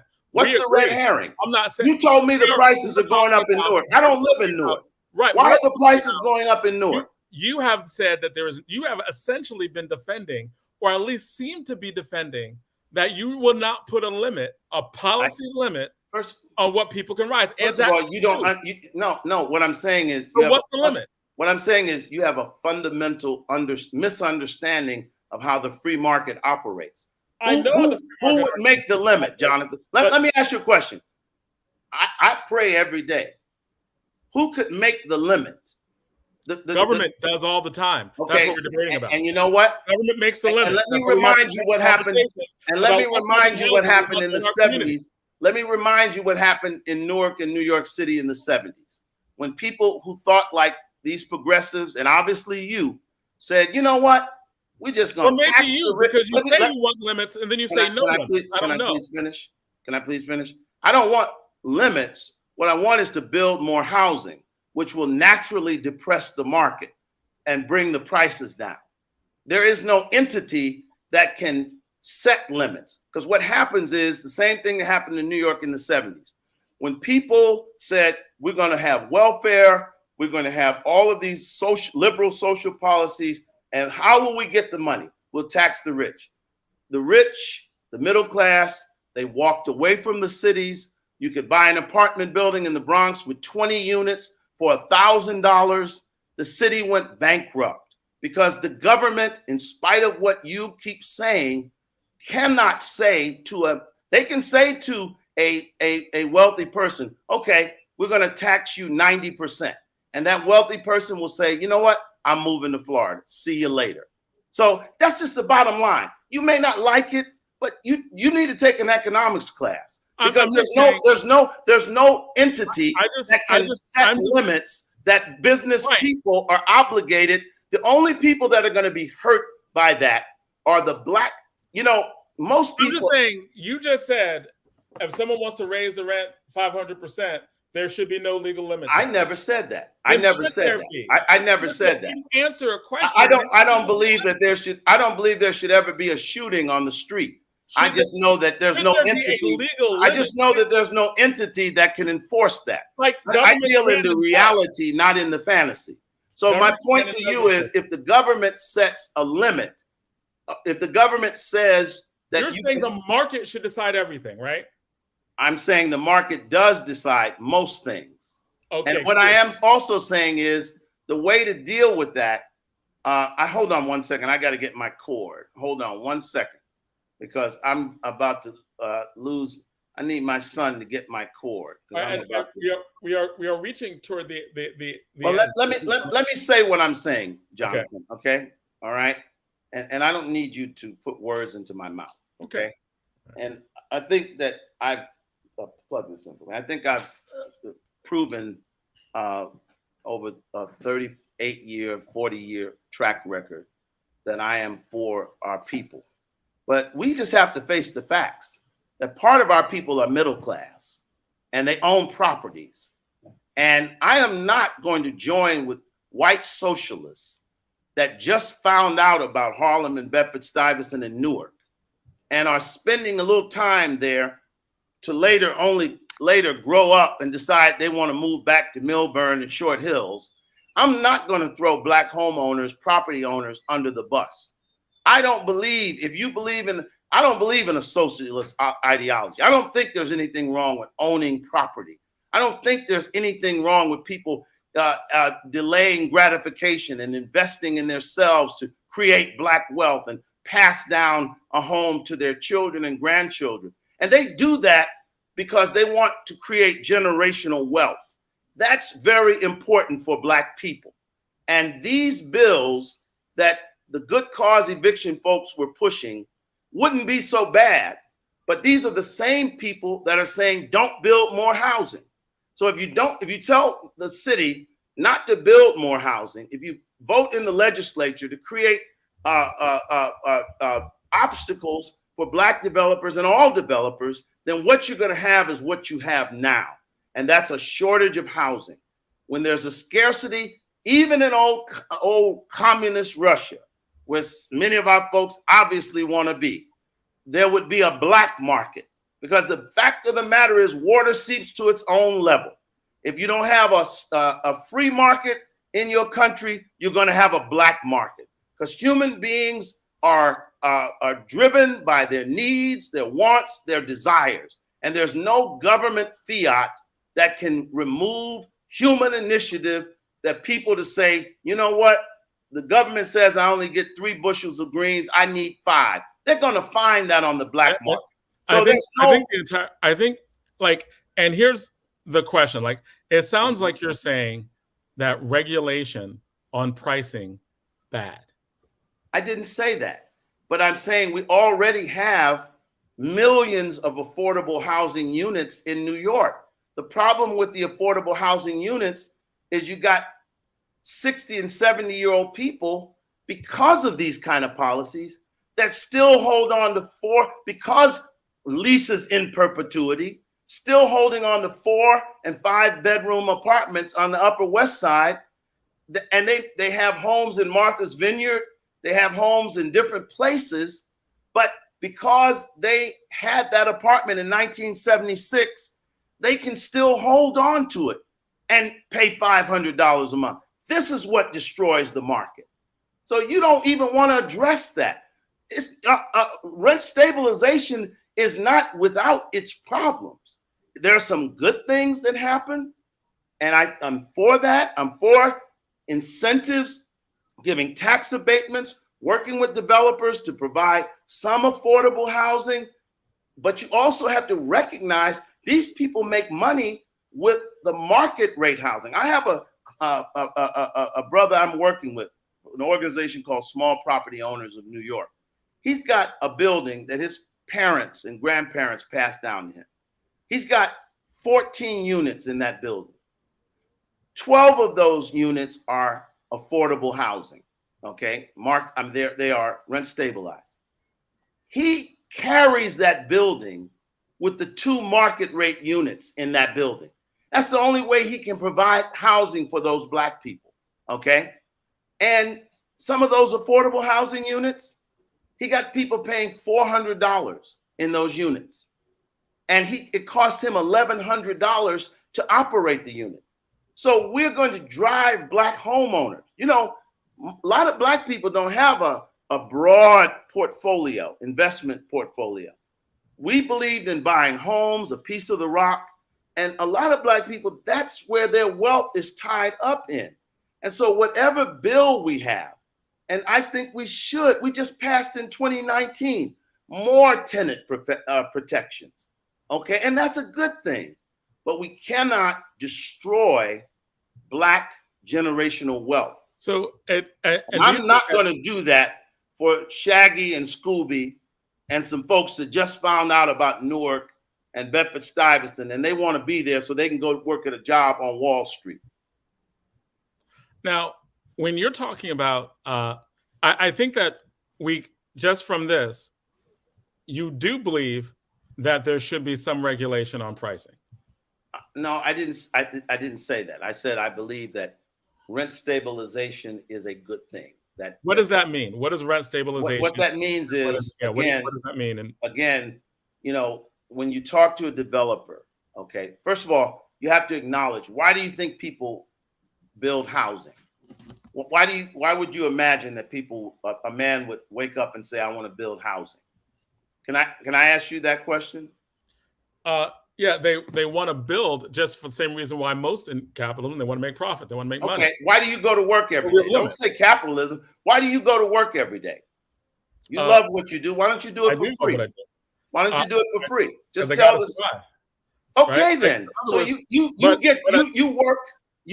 and you want your check and you need your check. But there's so people who say, I don't want to be a school teacher, I don't want to be a preacher, I want to be an investor, I want to build housing. They need their check too. So we got to find a balance. But there are limits that are put on my check. I can't just get whatever I ask for.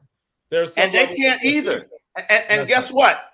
They can't either. If someone asked you for $1 million for your apartment today, you wouldn't pay it. So the market, you would say, but there are quite a few people who would pay $2,500 for it. Okay, but guess what? Don't get mad at the people who are getting that. Talk to the people that, listen, as far as I know, most of my life, you couldn't get $2,500 a month in Newark, even downtown. So you need to ask the question, who's come to the city and changed that reality? You need to talk about that. I noticed you don't want to talk too much about that. Well, first of all, I agree with you on that. You can't give me an amen on that. But you agree with that because you say the market is good. How do I agree with that? You say the market is good, and so there's no limit on it. Well, I don't say that the market limit for any of that. I'm only talking about stuff there's a policy limit for. Let me say this to you. I don't see what the point is. I already gave you an analogy of the Jordan sneakers. What's the point? The market isn't good or bad. It's like a river. It's like a river isn't good or bad. It just flows. Moving there according to you. That's just what it is. So that for you, that's fine. Like you're saying, it's not about whether it's fine or not. The point is, I can't tell a kid that Jordan sneakers aren't worth $200. I can't tell. I've tried for 30 years. I've tried for 30 years to tell kids that Jordan sneakers aren't worth $200. So when you bring that up, guess what? As long as people pay that, that's what they're going to charge. Do you have any solution? To what? You just said you need to talk to the real problem. I already said. Was you got it. Number one, I already said. Number one, you got to pass. You got to remove the restrictions that the progressives have put on development. You've got to build more housing. That will spread the number of units out, that will depress the prices and bring them down. If it's 15 people on a block trying to get into 5 units, the person that owns that unit is going to say, and you know what really makes me angry about this is that you teachers and union people, you believe in collective bargaining. You will strike to get what you feel like you deserve. But somehow, when you talk about people who decide they want to be entrepreneurs or investors, they're doing something radically different than what you're doing. So the bottom line is, there's a negotiation. You got to build more housing. If you build more housing, that's the way you get back at landlords and developers. Here's a people question. then have options, and they can tell a developer, "You want $2,500 for that? No way. I'm going down the street. The guy wants $1,300." It's basic economics, and Black folks need to wake up and start dealing with things as they are. Get out of this Marxist-Leninist fantasy. It has not served us well. It will not serve us well. I don't know who's sending you suggestions. I don't care. But I'm telling you right now that, yes, you can have some controls. You got to have someone to check on meat, because you're right. In capitalism, some folks will sell you bad meat. They'll wash it and bleach it and sell it to you. There's some controls. But what I am saying to you is that the reality is, in an area like this, where you have an abundance of people trying to live, we got to build more housing. And I just don't, and I fought good cause eviction. I'm glad Hazel Dukes, I'm glad Reverend Dr. Johnny Green, I'm glad W. Franklin Richardson, the chairman of the National Action Network, all of them came out against it, because when we looked at it, we looked at the numbers, we looked at the impact upon Black wealth, we saw that it was a socialist progressive trick. That's because of the penalize Black people. And you're saying it was very specifically because of the limits on rent increase at 3%. That was the main thing. Well, no, but that wasn't the main. That's one. It's really two main things, because the bill doesn't in most instances do anything dramatically than housing laws do now, and that is basically you rent an apartment.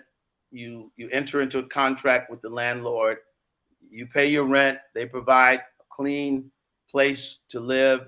You decide whether you want to sign the lease, you negotiate the price. And so that's all the same. If you don't pay the lease, they have to go to the courts. They can't just come up to you and put your stuff out on the street. Only courts can take you out. You have to go to court. And of course I support all of that. That's important. We support also right to counsel, right? But I'm saying, which is another aspect of that good cause doesn't include right to counsel. I'm just trying to get to the point, right? Like, that's the point. The point is, it was a bad bill, and so my point is, because of 3%, you can't. If the city says to homeowners, you can't raise your rent, but right, and that's one thing we talked about. Then the city should not raise their water bill 11, 12, 15, 20%. It should not raise property taxes 20%. What I'm saying to you is, right, but what's the other thing? Because I said the main objection. Okay, and the second issue is I have a real issue with saying that a tenant can essentially renew a lease in perpetuity. Okay, I think that is an extreme for a property owner. I don't know if you own your own home. I don't know if Zaid owns his own home. I'm a renter now, and I rent from an African American in Bedford-Stuyvesant. I realize I got to pay my rent because the brother has to pay his mortgage, and I know that this will be for a season. I'll stay with him as long as I'm pleased. I'll stay with him as long as it works out. I'm currently not on a lease. My lease expired, and I'm weighing options. So the law allows you to do a month to month. As long as you pay your rent, you're okay. But what I don't agree with, because I have owned a home, and I know people who own homes, and I do not believe that it is good public policy to say to any homeowner that a tenant has a a right in perpetuity to an automatic renewing of leases, so that essentially a person would be able to pass your apartment down to their children. That's how rent stabilization works. And we have millions of rent stabilized units in New York, but we also have to maintain market rate housing. It's a fine balance. And that's all I'm saying. We need, and we do have plenty of rent stabilized units. Every time a building goes up, there's a percentage of rent stabilized units and there's a percentage of market rate units. This bill would have made 100% of, actually there's one carve out. If you are a brownstone owner and you have less than 4 units, you would be exempt. However, let's look at that. Suppose I drove a subway for 20 or 30 years, or I was a cop, and I bought a brownstone and I had 4 units, but I wanted to move to Charlotte, or I wanted to move to Texas or Atlanta, and I wanted, because of my hard work, my sacrifice, I didn't buy a brand new car every year, I did without, and now I want to enjoy my years. I want to rent my property in New York for what the market can bear, and I want to move to Texas. I do not believe that that person should be presented. You know, a lot of this comes out of this whole, you know, Marxist-Leninist view of property, private property, landowners. I had white youngsters in Bedford-Stuyvesant telling us that Black property owners that had units didn't need their money, and equating them to feudal land barons in Tsarist Russia, when these people were first and second generation homeowners. It's just ridiculous. All I'm saying is, all the problems that we have in this market, and we have a lot, there are a number of solutions, but good cause eviction was not a solution. That's all I'm saying. Why couldn't they sell their home? Like, they're saying they couldn't sell their house? Like, a person wanted to leave and retire, couldn't sell the house, couldn't sell the property? Because, what I said was, would you buy a house that had a 3% cap on what the rent would cost, or on how you could raise the rent if your cost went up 25%? Would you invest in that proposition?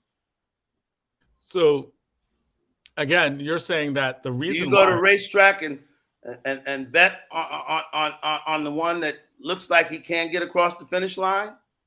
Okay, so that, and I know we're reaching the end of our I mean, time, it's just elementary, my dear Jonathan. but I'm going to give you the final say on this. So, I mean, I'm just saying it's a, you know, we got to stop.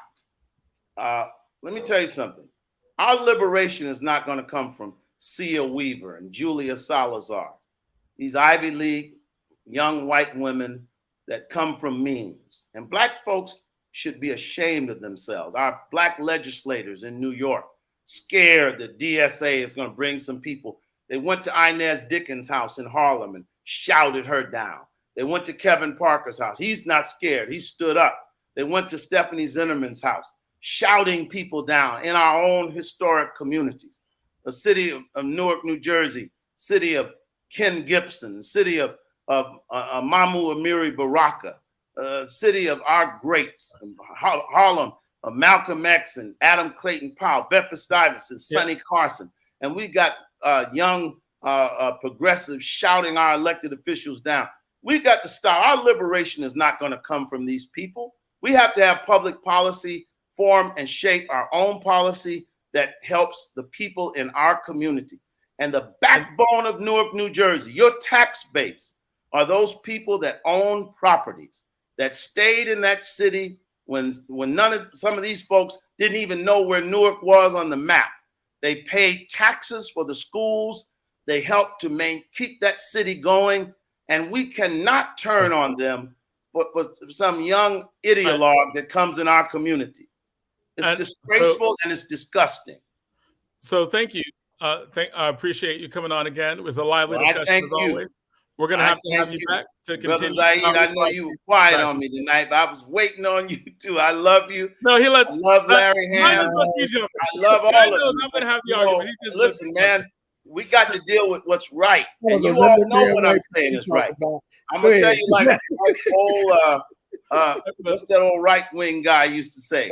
What was his name? Barry Goldwater. In your heart, you know I'm right. Oh my God! I'll tell you what Don King used to say. Only in America. Only in America. And we got to take advantage of this capitalist system, and we've been doing that. We did that. When did we stop doing that? We bought homes and property, and all of a sudden now we want to trade that in for socialism. All right, so thank you so much, and we're gonna have to get you back on, and we're gonna have to, continue.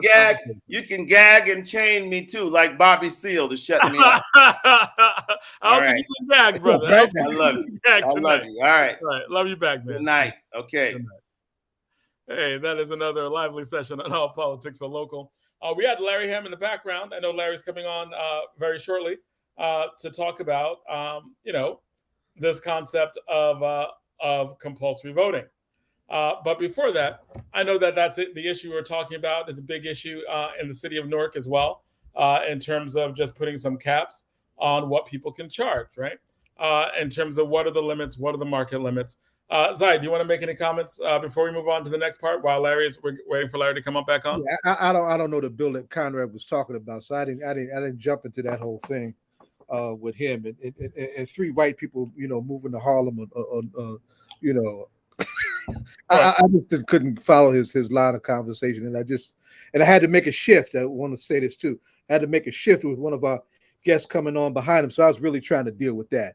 Daamin Ali is not going to come on. Ray Chavis from the Newark Community Street Team is going to be in his place. And I wanted to make sure I connected with them. Properties are going up because large corporations in real estate are jacking them up to make money, catering toward a particular class of folks at the expense of people who are working and who are working poor. I'm a fundamentally different place than my little brother Conrad was, and I just really wasn't ready to have that argument with him. But and without rent control, people be priced out of their homes. Period. They've been priced out of their homes. And every government, every community has the right to manage, put some constraints, some controls on business practice that is not abusive or exploitative. And it's really that simple. Right. And I think that's the thing in Newark, what they're talking about is really just. And by the way, when we had LaMonica McIver on over the question of putting that cap in place, we won on that. Right. So did that pass in Newark? And that was coming from across the spectrum of what looks like Newark today. So Newark passed that cap on all property prices, right? That's right. Okay. Yeah, I know that was up for contention this week, actually. That happened this week, yeah? That's right. And that's really, and I would be interested to proud. Trying to throw a mirror in that conversation like that. They're like, oh my God, this guy. Yeah, fair enough. But I want to get started on the next conversation.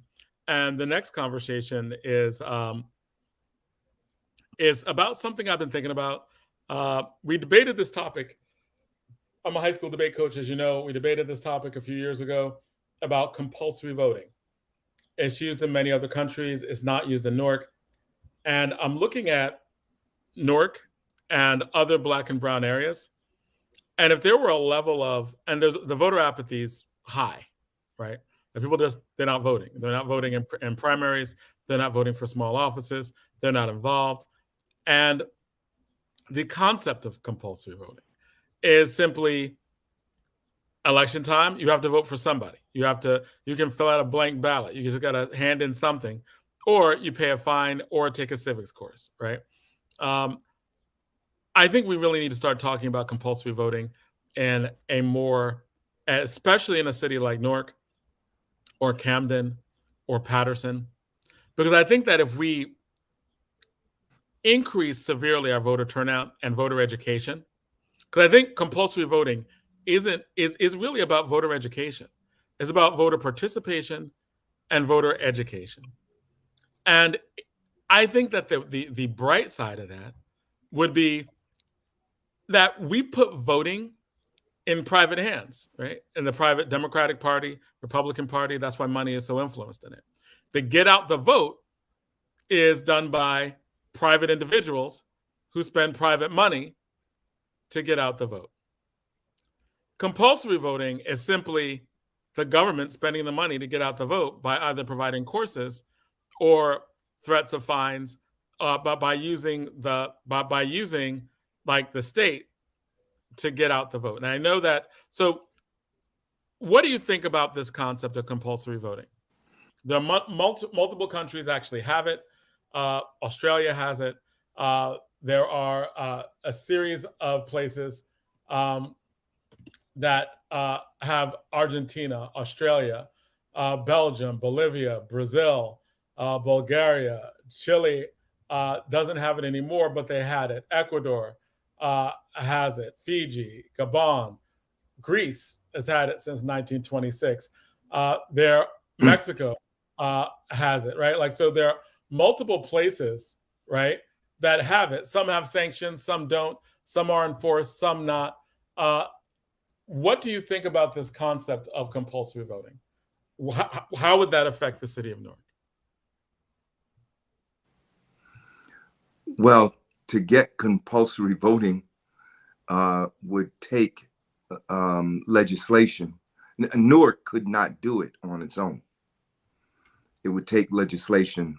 A bill would have to be introduced to require compulsory voting.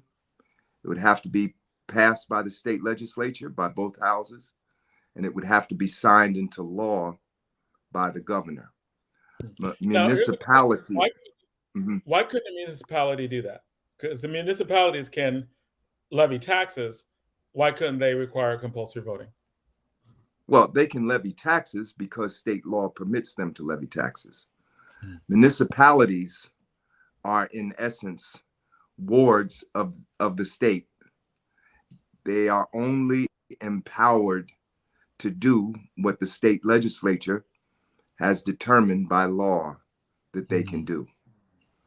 This is why we had to go to the state legislature to get the police review board with subpoena power bill passed, because municipalities, and this has been upheld by the state Supreme Court, do not have the power to accrue to themselves subpoena power. According to the state Supreme Court, based on their reading of the law, the state legislature would have to pass a new law that would permit them to, in fact, convey upon themselves subpoena power. So it's state law that actually regulates voting. And to make it compulsory, it would be a major political struggle, because I'm sure I couldn't oppose it, but I'm sure the Republican Party would oppose it, because if you had compulsory voting, it would bring hundreds of thousands of people who do not vote into the system. And these hundreds of thousands are going to be Black and brown for the most part, and it will tip the balance of power. This is why we can't get same-day registration in New Jersey, because it requires a bill to be passed into law by the state, passed and signed into law by the governor, to make that happen. So it's a good idea. You identified many other countries that have this compulsory voting. It is something that exists, and it has existed for a long time, and it doesn't exist in America because there are forces that oppose it. Now, one of the things that's my take. When I was talking about compulsory voting, a lot of the people who resisted hardest were people who were would consider themselves to the left, or would consider themselves as being very progressive and said that that would be a violation of freedom. That would be a horrible thing. And they pushed back very hard against the idea of compulsory voting, even if the penalty was a minor fine or a civics class or something moderate, like something that would just be enough. So, well, I'm sure that there are people across the political spectrum that might oppose it. I'm also sure that there are people across the political spectrum that would support it. I mean, you talk to some individuals who identify themselves as being on the left, but that's not all the people who are on the left. And if you know anything about the left don't always see everything the same way, you know. Fair. So this would be an uphill fight. Do you think that it's a fight worth having? Jonathan. I'm sorry. Given the low rates of voter turnout in all of these elections, do you think that it's a fight worth having, even if it is to raise consciousness and raise education and raise at least the possibility of, let's say, making compulsory voting in Newark that is not enforceable? Making compulsory vote, like announcing it, pass the legislation. How is it compulsory? How is it compulsory if you don't enforce it? Well, there are some countries that I named where it says, is there enforcement? And they say no, because you have to do it. But if you don't do it, there's no punishment for it. But it at least creates an expectation that that is what you will do as an obligation. And we might not be able to enforce it, but we are telling you, you need to vote in one way or another. Do you think that I think it's a discussion worth having. I think it's a discussion worth having. I think it's a debate worth having. I think there are preliminary steps that need to be taken before bill introduced. I wasn't getting a good transmission earlier, so I didn't catch everything you said, but I think I heard you say something about the need for Larry, you're going in and out. We can't really get you in reception. So that is him. Okay, I thought it was me. Yeah, you're going in and out. Can you try going out and joining again?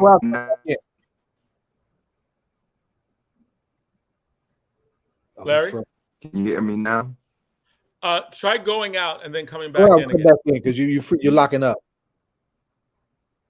Oh, okay. Yeah, because we can't really hear you. Zaid, what do you think about this concept of compulsory voting?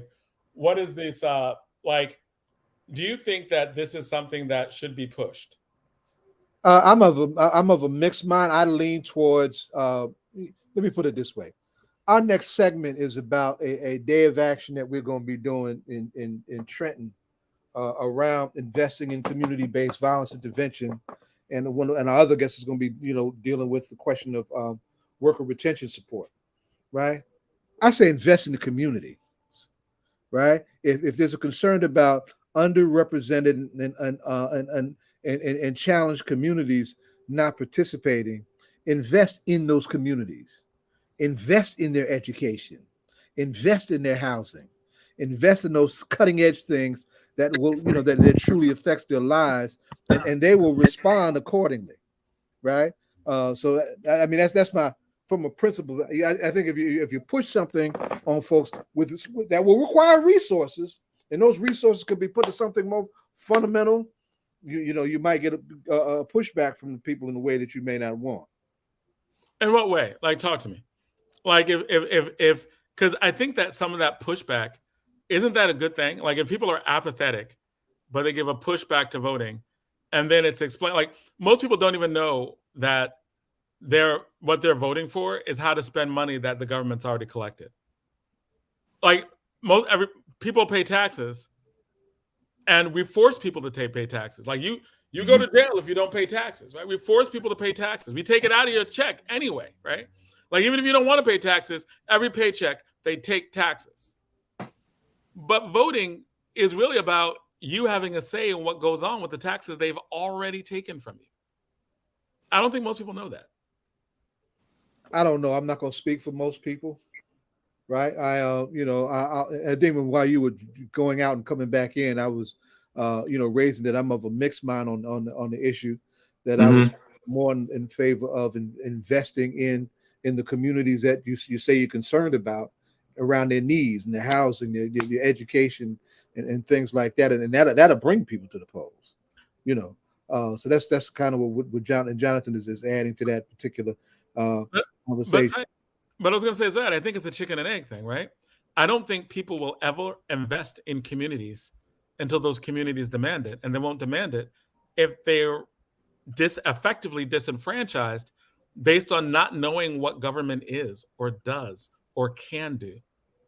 Most people aren't educated in that, and there's a level of political education that almost never can happen, because it's kind of like government's not going to make that investment unless people demand it.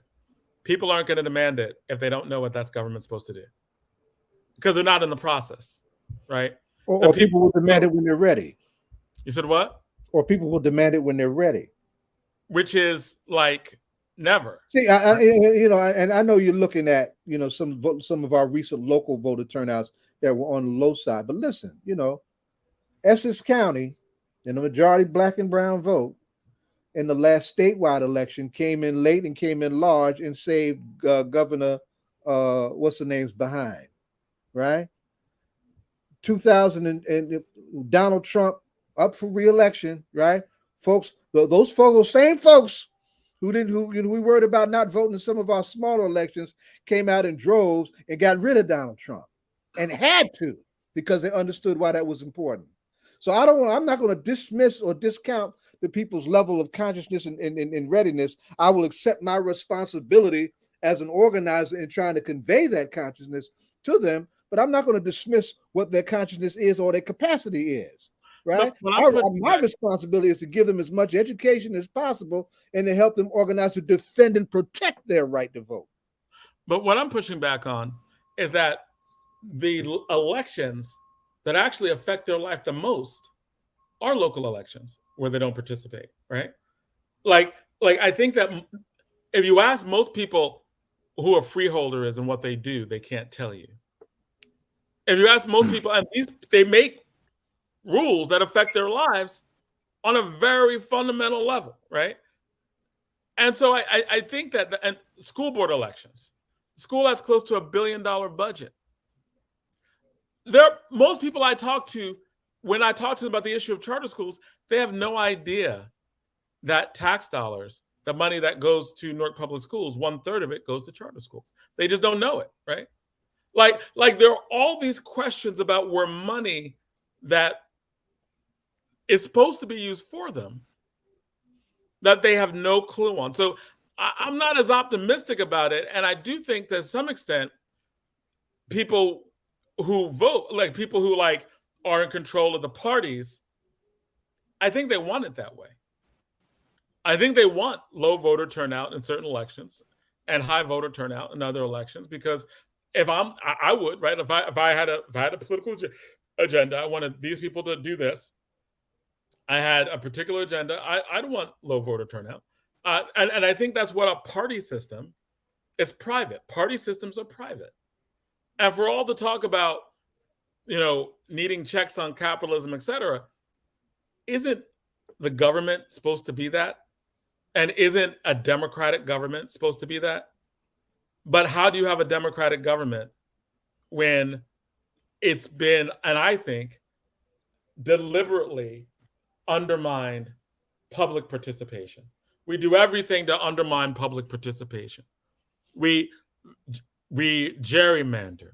We do all sorts of things, right? We have the voting that takes place on one day.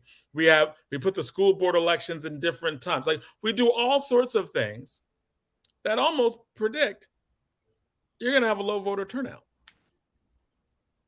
I think that doesn't the government need to do something affirmative to encourage, to systematize government turnout and voter turnout, especially when the only downside, like you can vote for whoever you want. You can put in a blank ballot. You can curse someone out on the ballot. You can put in an expletive on the ballot if you want. But is it so bad just to, like, if I take your tax dollars and your property, is it so bad to say you just got to show up one day, or fill out a form and send it in that gives your opinion?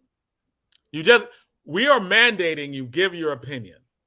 What's so bad about that?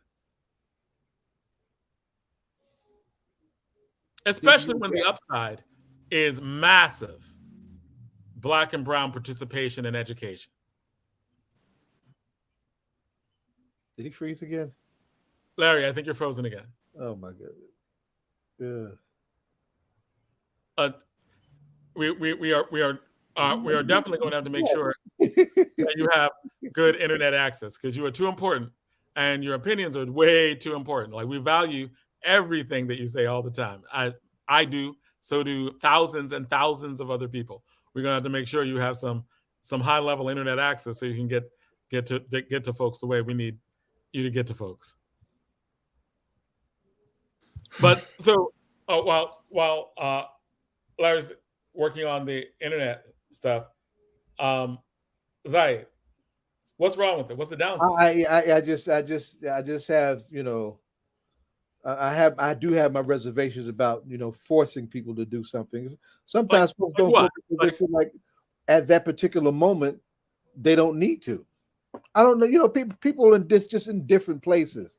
And what I would hate to see is good people in government push something like that and wind up losing them because the pushback is something that we couldn't predict. Well, is the pushback that they'll vote them out? Because that would be good. Because at least, right? It depends what I say. Good. They'll be voted out, and like that's not a downside, right? That's actually like, hey, people care and they're coming out and they're giving their opinions, right? Like I just want people to come out and give. I don't care how people vote. I don't care what people say.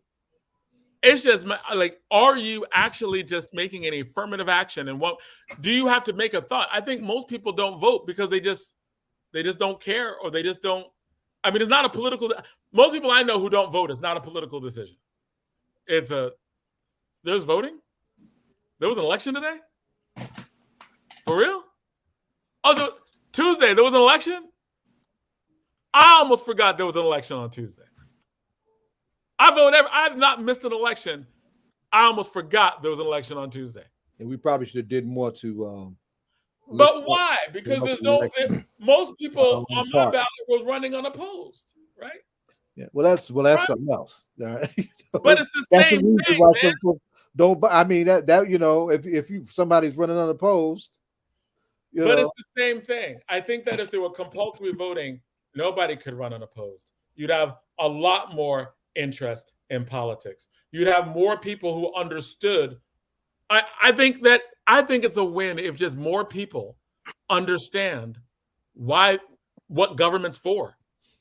That your tax dollars are already being used, and all you're voting for is to have a say in how money that was already taken from you is used. I think if people understood basic civics on that line, they would ask some questions at least. They'd be like, what are you doing with my money? You're making me vote when I don't feel like it. And let me put it this way: if there was a bipartisan, like mandate for something like that, I could be a little more receptive to something like that, right? But I would say with the resources that would go into making voting compulsory, those same resources can come into our community around our basic needs. But I'm saying, Zaid, those resources will never come into our community because we don't demand it. As in, the problem with resources not coming into our community in the way that they should is because we don't vote and we're not active. Like, I think voting and activation comes before resources come into the community, not the other way around. because the people who have power are going to use that resources for things that they want to use those resources for, which is what happens, right? Like if you're not compelling me to use resources for you, why should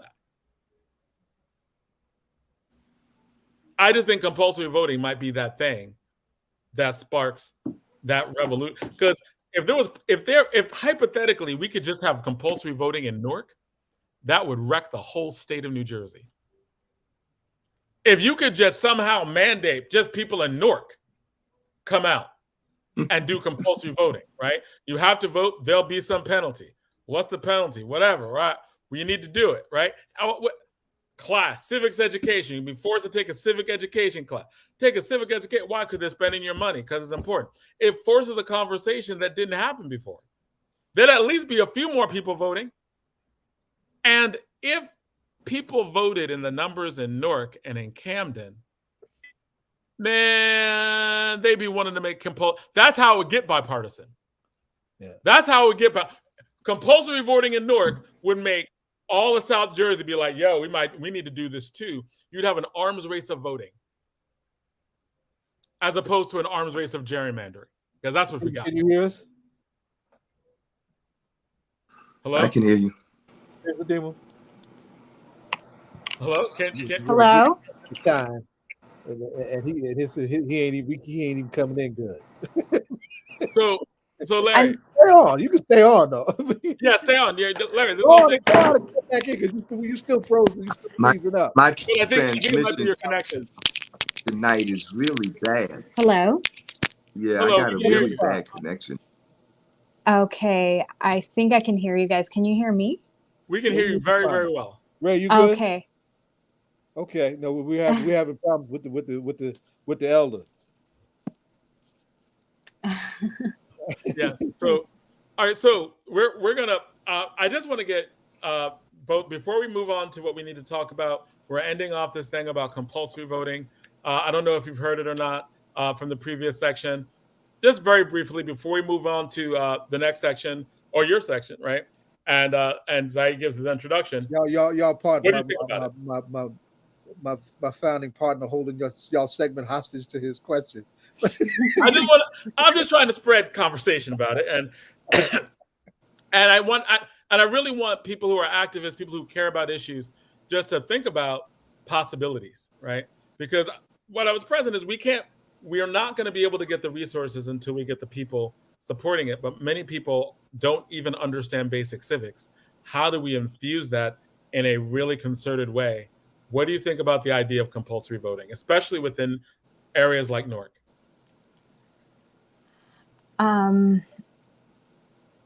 So hi, my name is Yambeli Gomez. I'm here on behalf of SEIU 32BJ just to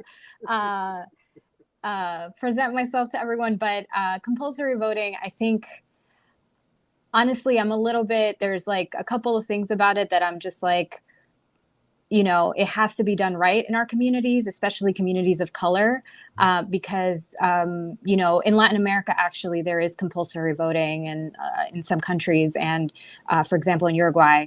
And I think that I'm worried that they could make it into a way where if you don't go vote, you get a penalty, you get criminalized.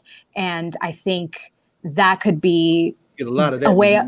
That could be a way of doing it very badly, right? Especially in our communities. I was thinking civics class, right? Like Okay. when people are Put talking civics about back in the class. You ain't got to, stick a gun in folks' head to vote. right, just like, hey, you don't want to either. I mean, in some countries, they do penalize you for not going to vote, right? Right. So that's how it's done to a certain extent, where there is compulsory voting. So, I think that it has to be done in a thoughtful way. It has to be done in a way that people are being educated about what it means, and it has to be done in a way that really works with our communities. So I think, it would be great if we can get all of our communities out to vote because they have to, because, it's something that they feel strongly about, or because, you know, it's part of your civic duty, just like jury duty. But I also think that, you know, it has to be done right in our communities, and it can't be another way of mandating something and then penalizing us because we work, right? So if they have compulsory voting, then give it a day off, make it a holiday, right, to go vote. Right. So people that are working 2-3 jobs can have the time to go vote. Exactly. Or vote over a course of a week, right? Exactly. Or vote, exactly. Like, make it easy to vote, because I think if you have, because part of that, right, is if you have a debate about compulsory voting, that's the question that comes up, right? What are the penalties? We need to talk about that. Is it just civics education? I think we can agree on that. Do you have to make voting easier? Yes. Yeah. So all over where they're making voting more difficult, right? That's why if you say it's compulsory, now you got to make it easy. Exactly. So in Uruguay, it's a holiday off, right, where they have compulsory voting. So people have the day off to go vote. Like, that's what you need to do that day, you know? So I think that that's just something to think about when we're talking about it. Like, it's just not that simple, like, oh, let's just, you know, pass a law to make sure that everybody votes.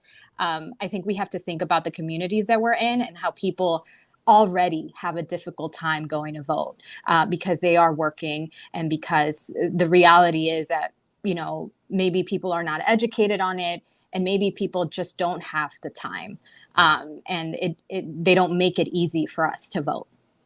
Yes, and it forces a thoughtful discussion about voting itself. Before you can pass any law, we're going to have a thought about what real democracy in the United States looks like.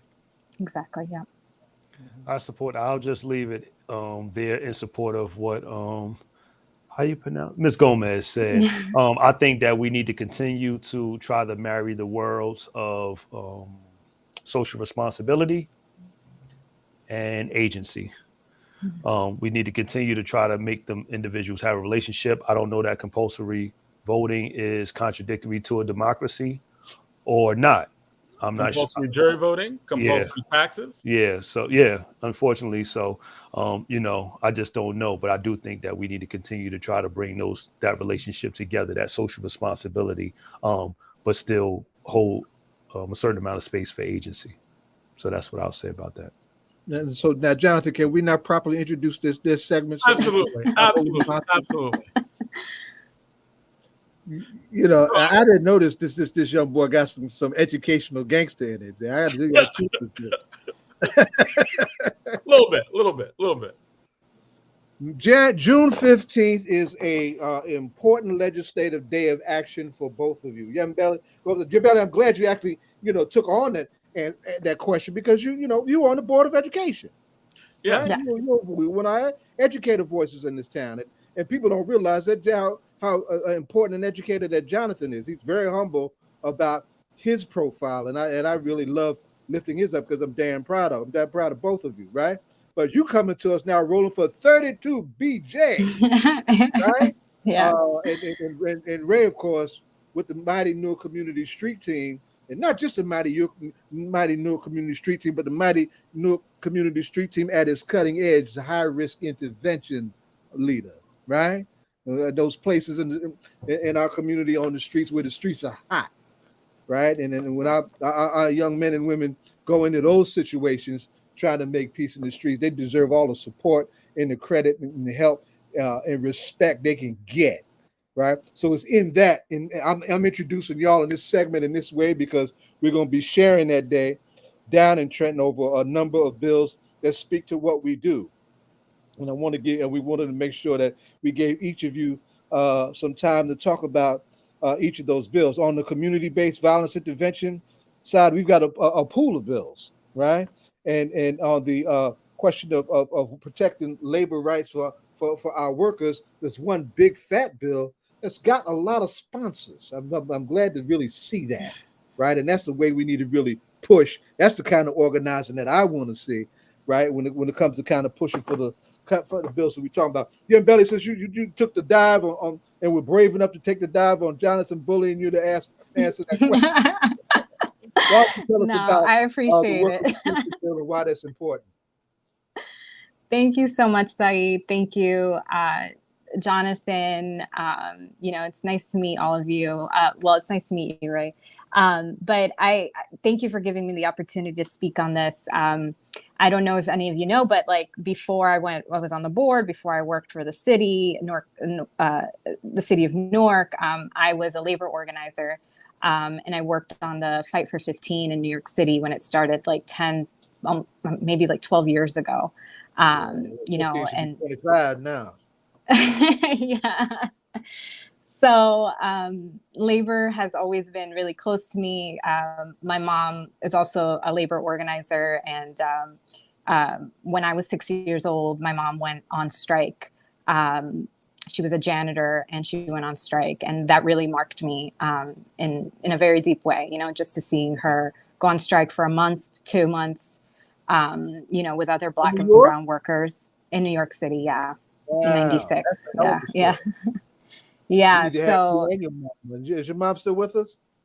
Yes, she is. I would love to have both of you on. That's a hell of a story.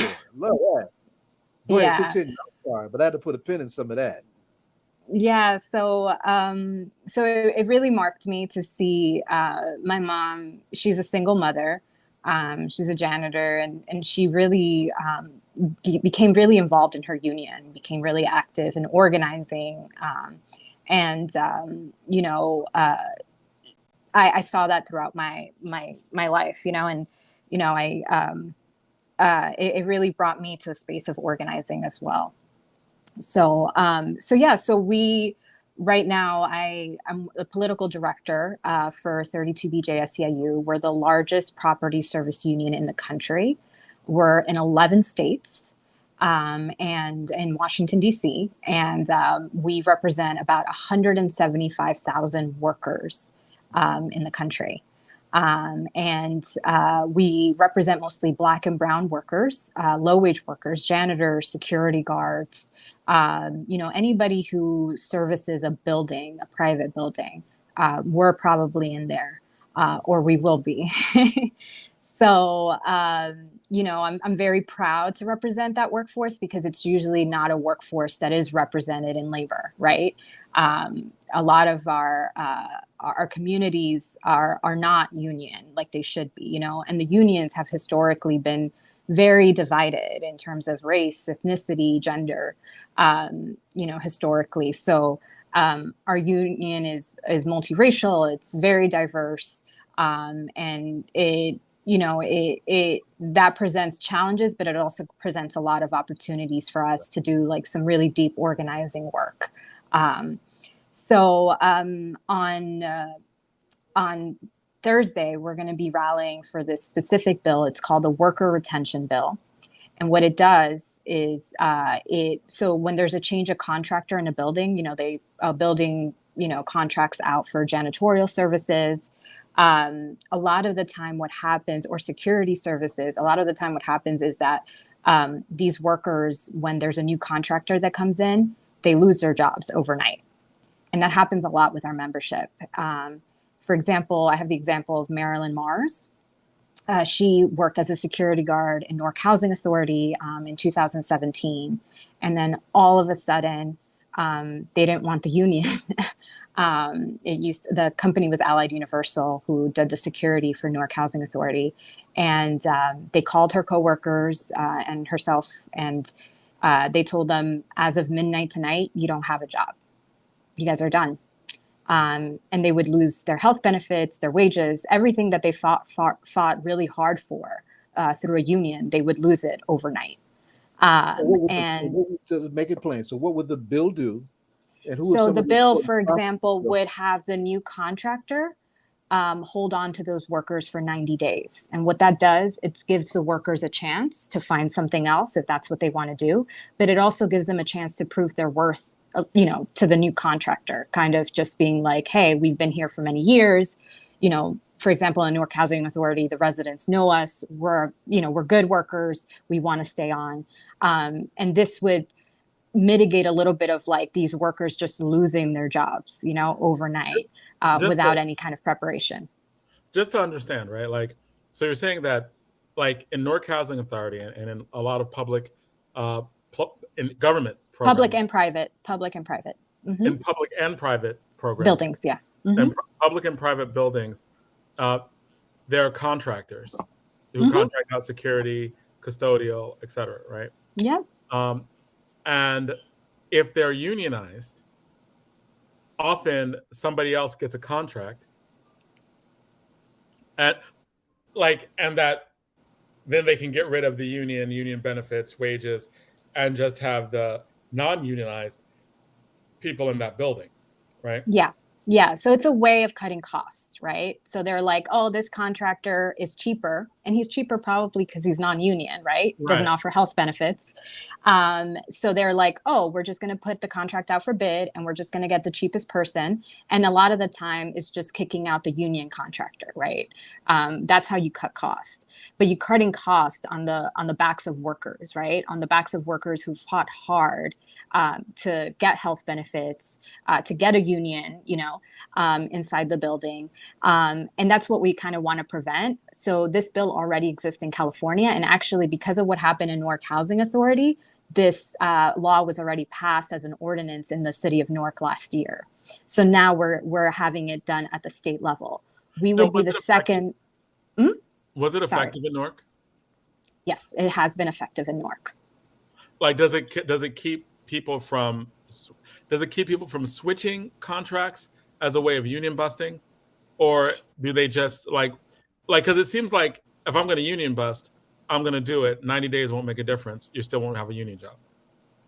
Yeah. So, I mean, this is even more than just union busting, right? This is giving workers a chance, right? It gives the union a chance to fight back. And to kind of, in those 90 days, we can, work with the new contractor and kind of see if we can work something out for the workers, right? That's one thing.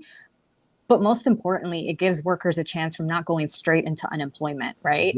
And the union, exactly. That all we're asking for, all of our members are asking for, all these workers, what they're asking for is just a chance, right? It is very difficult, and studies have shown it is very difficult that when you lose your health insurance, when you lose a good job, it's really difficult to find a new one. Marilyn Mars, who got fired from the Newark Housing Authority, had to spend 2 years looking for a new job that offered health benefits. She got it after she was fired. She got a job with health benefits after 2 years of searching. So it takes a really long time for these workers to find a good paying job again with health benefits. So this has been shown, this law has already been passed in California about 15, I think, 20 years ago. And we would be the second state in the country to pass this kind of law for building service workers. Wow. Let me pivot now. And this just restate for everybody's attention and need to mark their calendar. 15th of June, we're all going down to Trenton with 2 rallies. In the morning, we're going to rally for community-based violence intervention support. Then after, we're going to rally for worker retention support, right? And you just heard Yambeli lay out the basis for what we're going to do in the afternoon. Ray, jump on in this because we've got several bills to consider that we want attention on for our work that we're doing in Newark. And Newark Newark paved the way for the development of community-based violence intervention in this state, right? And we've got some healthy places and some healthy voices that have come into this work and are doing some great work. And we want that all of that work and all of them to be supported.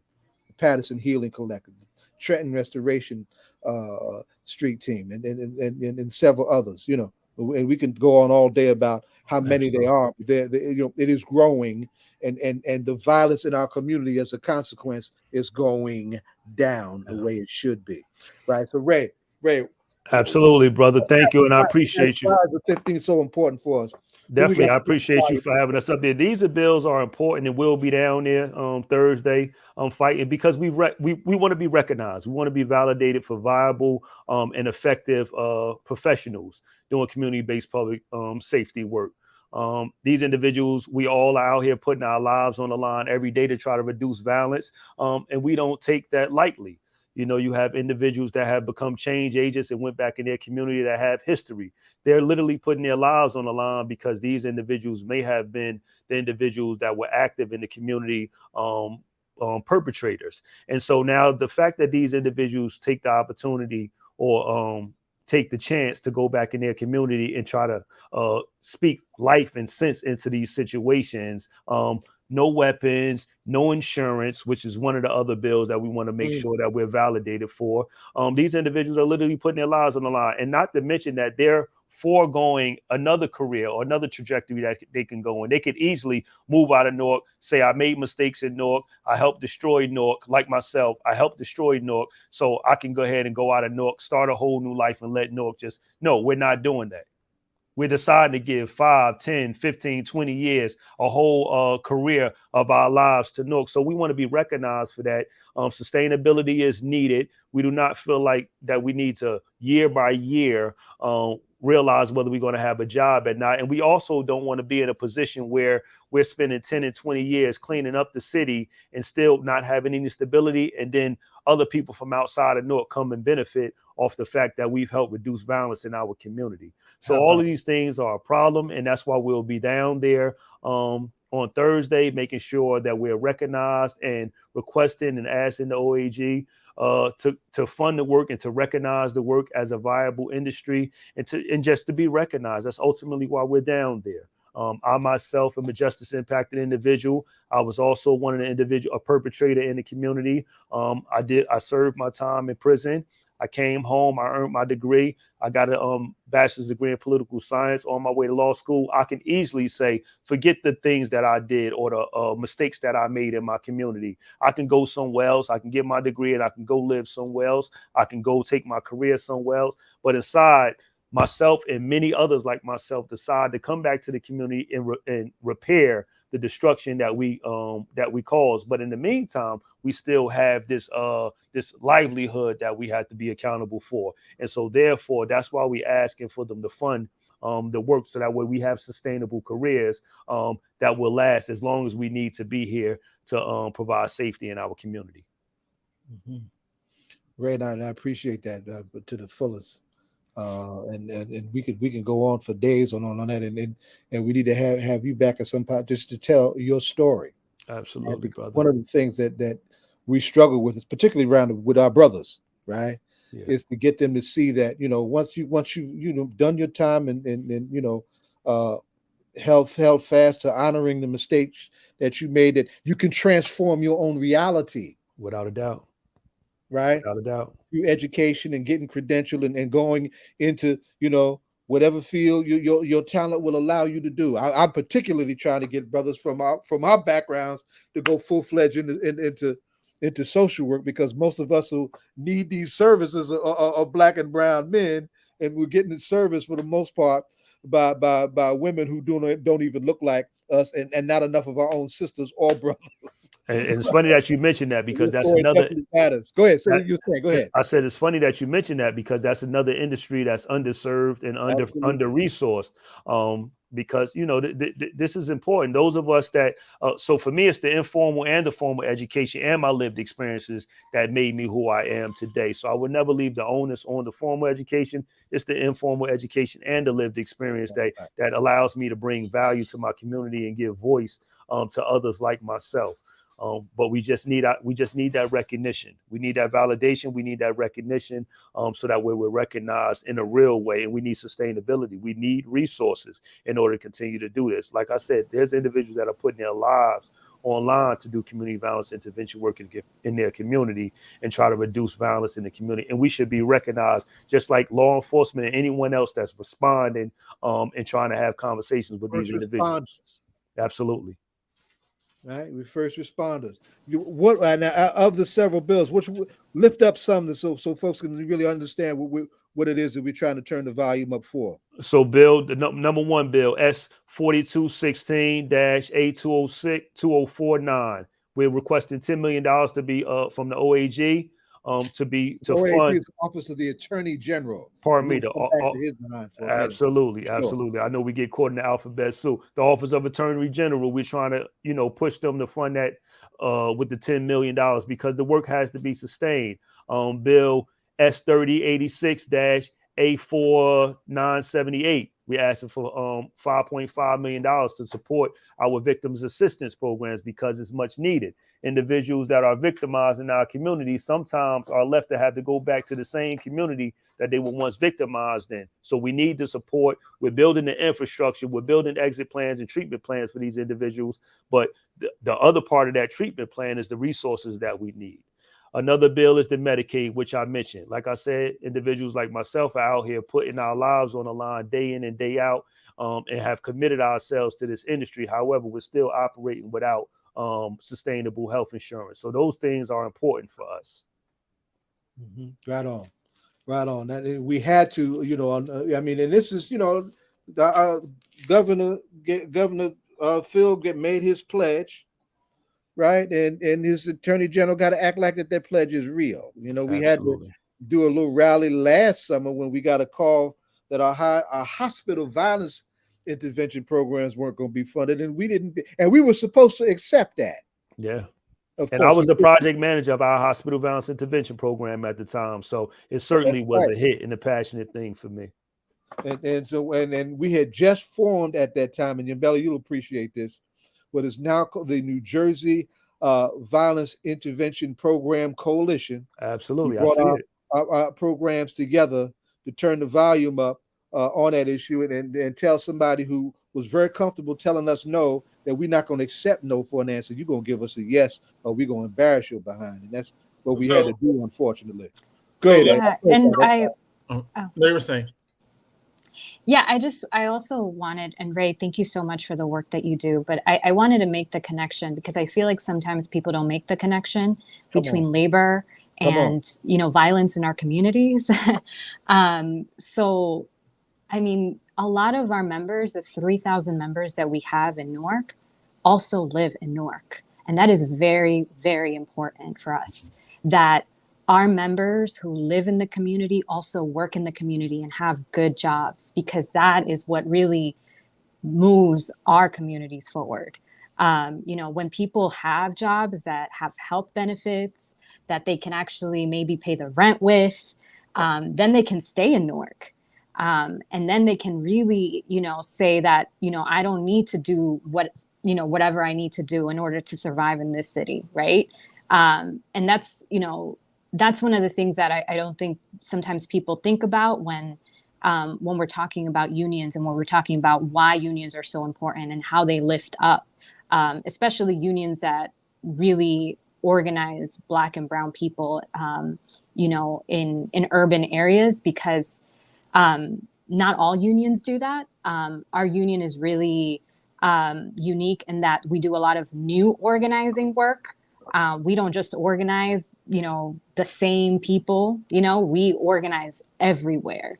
And, we organize those people that people overlook, the janitors, the security guards. But those are the people that keep our community clean, that keep our community safe, that keep, community going, right? And I think, people overlook those people a lot. So, I think that when, Ray, you were talking about making things sustainable in our community, I think good jobs is a really big part of that.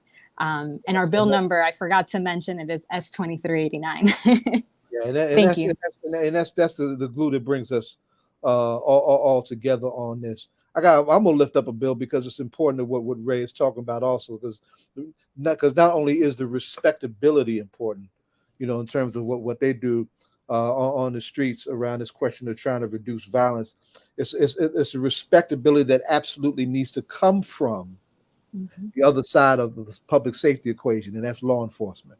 And without that respectability, right, some terrible things can happen. Right, and I want to, because one of the bills we threw into the mix is A1515, the call for strong independent civilian review boards for any community that wants one. Right, and that's important because we, without that kind of respect, without that kind of professional integrity and respect, some terrible things can happen, like the loss of a young man that some of us knew and worked with in Patterson named Najee Seabrooks.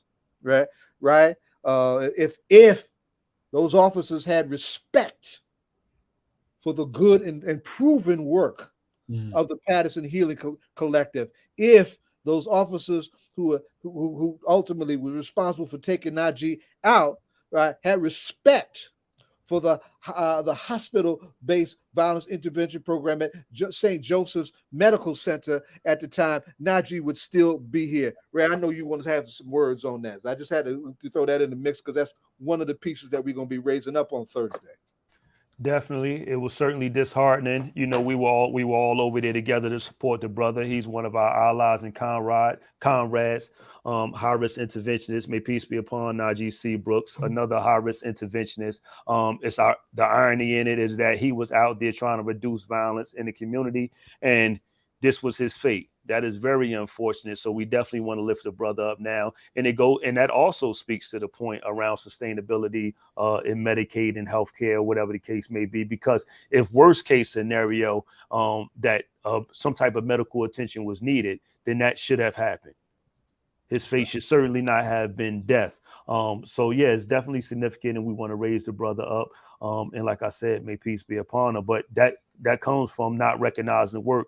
I had a conversation with one of our elected officials, and I blatantly asked him, like, would that have been the case, or would that have been the call if it was local where we actually work at? And I was told, well, it's different because we have relationships, because we have a different understanding of the work.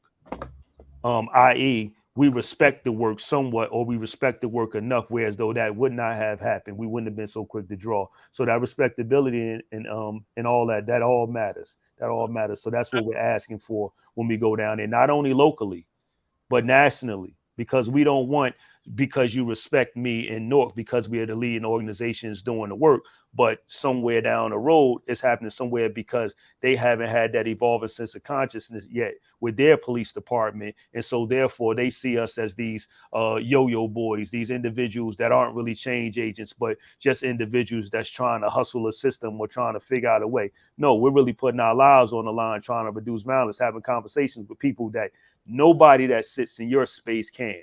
Right. Right. And I think the thing that because when you're dealing with what happened in Patterson is that if it was a police officer, they would never have done it.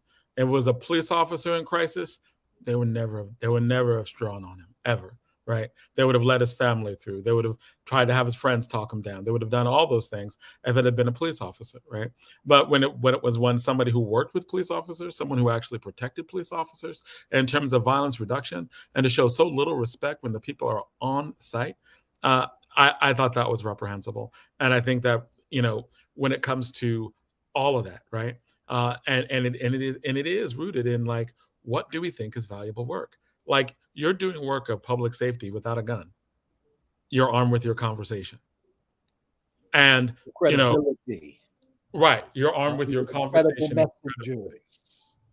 You don't have a bulletproof vest. You don't have a baton. You don't have a gun.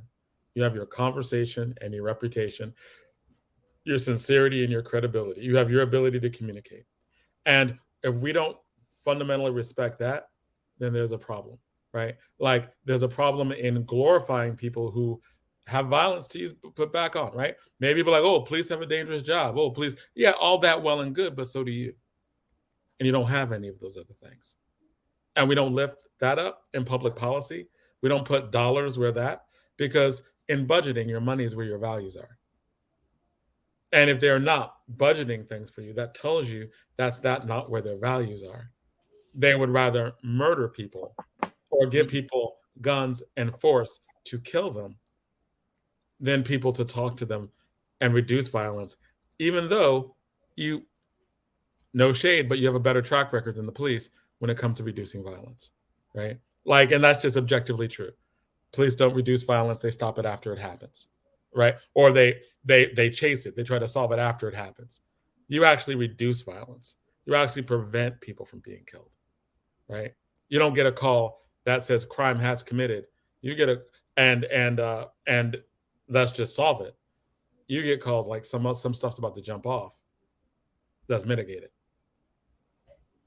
Let's go further. Going further and looking at what we accomplish and what we can do with the proper support, right?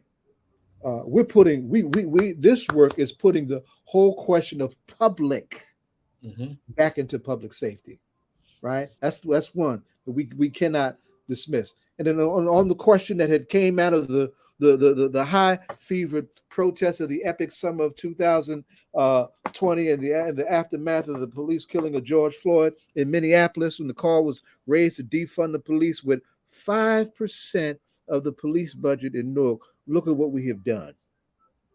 Look at what we have done. It's 5%. If we're getting what we need from the state and the federal government, along with what we're getting from the city, we could stabilize these men and women putting their lives on the line doing this work. We could truly stabilize them and further stabilize our community. It's not about band-aiding this question of violence. It's about truly addressing it at its source and at the point of its conditions. And our broader organizing needs ultimately come together. And like what we see Yambeli and 32 BJ doing, and all of that ultimately all comes together and how we organize to stabilize our community in the big picture kind of way. We're getting ready to wind down your segment. I want to hear each of your parting thoughts, and then Jonathan is going to ask you a very friendly parting question. Ray, you've been on before, haven't you? You've been on the show before, right? I have, brother. Yeah, all right. So I have. Be totally new to you, right? But a little bit, Yambeli, I think this is your first time with us. But I've been on before. Oh, you have? Okay, yeah. Cool. Yes, she's been on multiple times before, actually. That's been running for a board. And I'm actually the new Jack on the show. I've been on the last couple of years. So go ahead, Jonathan. Ask him the question. Oh, so this is a hip hop streaming show. So who is your favorite hip hop artist, individual, or group, or who are you just rocking with right now? Yeah, I think last time, I don't know if you remember, Jonathan, but last time I said, I think Cardi B was really popular, and I love her just because she's really real, and also she's half Dominican like me. So seeing representation is always great. But I love Jay-Z. I grew up with Jay-Z. Like that's who my cousins listened to when I was growing up. So that's that's my go-to. All right.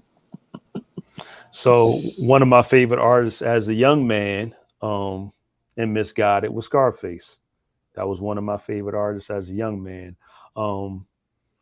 As an older person and evolved person now, I don't know that it's hip hop at all. It might be a Boney James or someone. I don't know that it's hip hop at all.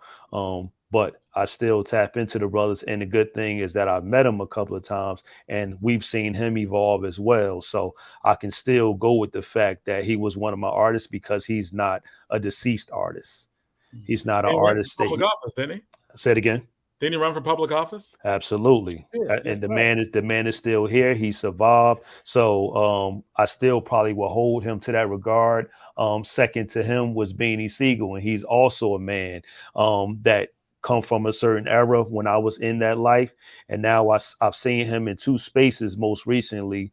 And it seemed like he's gravitating towards public service work or social justice work in the last two times. I've seen him with the my brothers down in Camden at the Justice Institute, and I saw him at a janaza, one of my comrades that passed, and the brother seems to be on that path. So the fact that I knew them individuals in two different head spaces, and I've evolved to that point, I think I still hold them to high regard.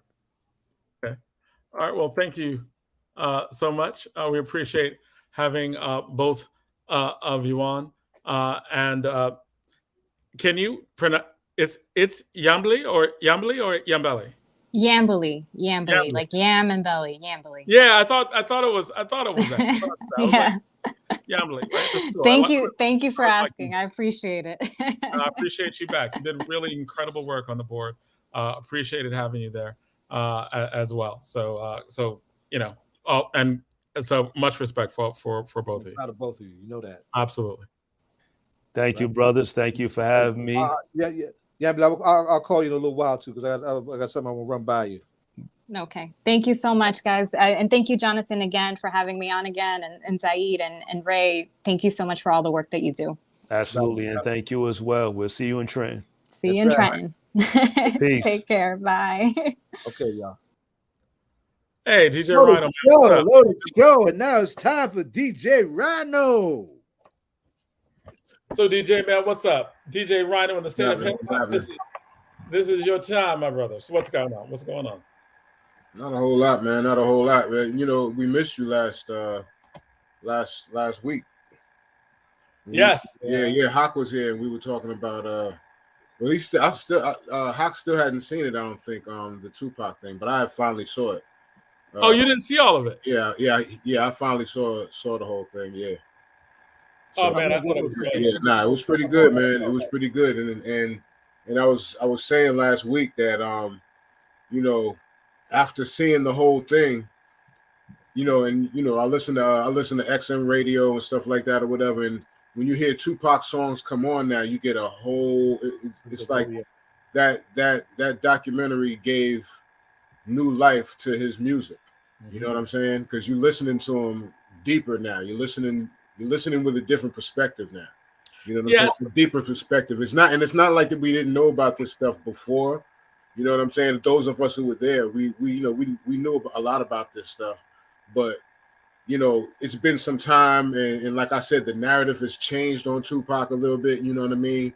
So to see that documentary, man, it really gives new life to and longevity to his legacy again. You know what I mean? Yeah, it was a complicated His character. birthday's next Friday. I'm sorry, you said what? His birthday's next Friday. Yep. Okay. Yeah, man, I thought it was a very nuanced and complicated documentary that matched a nuanced and complicated life. Yeah. I think that just understanding just his origins, right? Understanding why his mother was addicted, right? Understanding the anger he felt based on his mother being part of the movement, but a neglected part of the movement, right? Like, and that was a theme throughout the documentary, right? A neglected part of, like, she's defending everybody, right? But then she gets left behind. No one tells her that everyone's going out, right? Like, you know, that the movement's over, and like, you know, she is dealing with demons and self-medicating, and when one of the people was like, we were all self-medicating, right? And you understood why, right? Like if when there's a concerted psychological attack, physical and psychological attack, when you are courted in the court simply to mess with you, right? Not to win the case, but to force you to go to court, right? In a bad case, right? Like when they have done nothing wrong, when they've done zero wrong, right? And being courted in the court or being surveilled, right? Being under surveillance.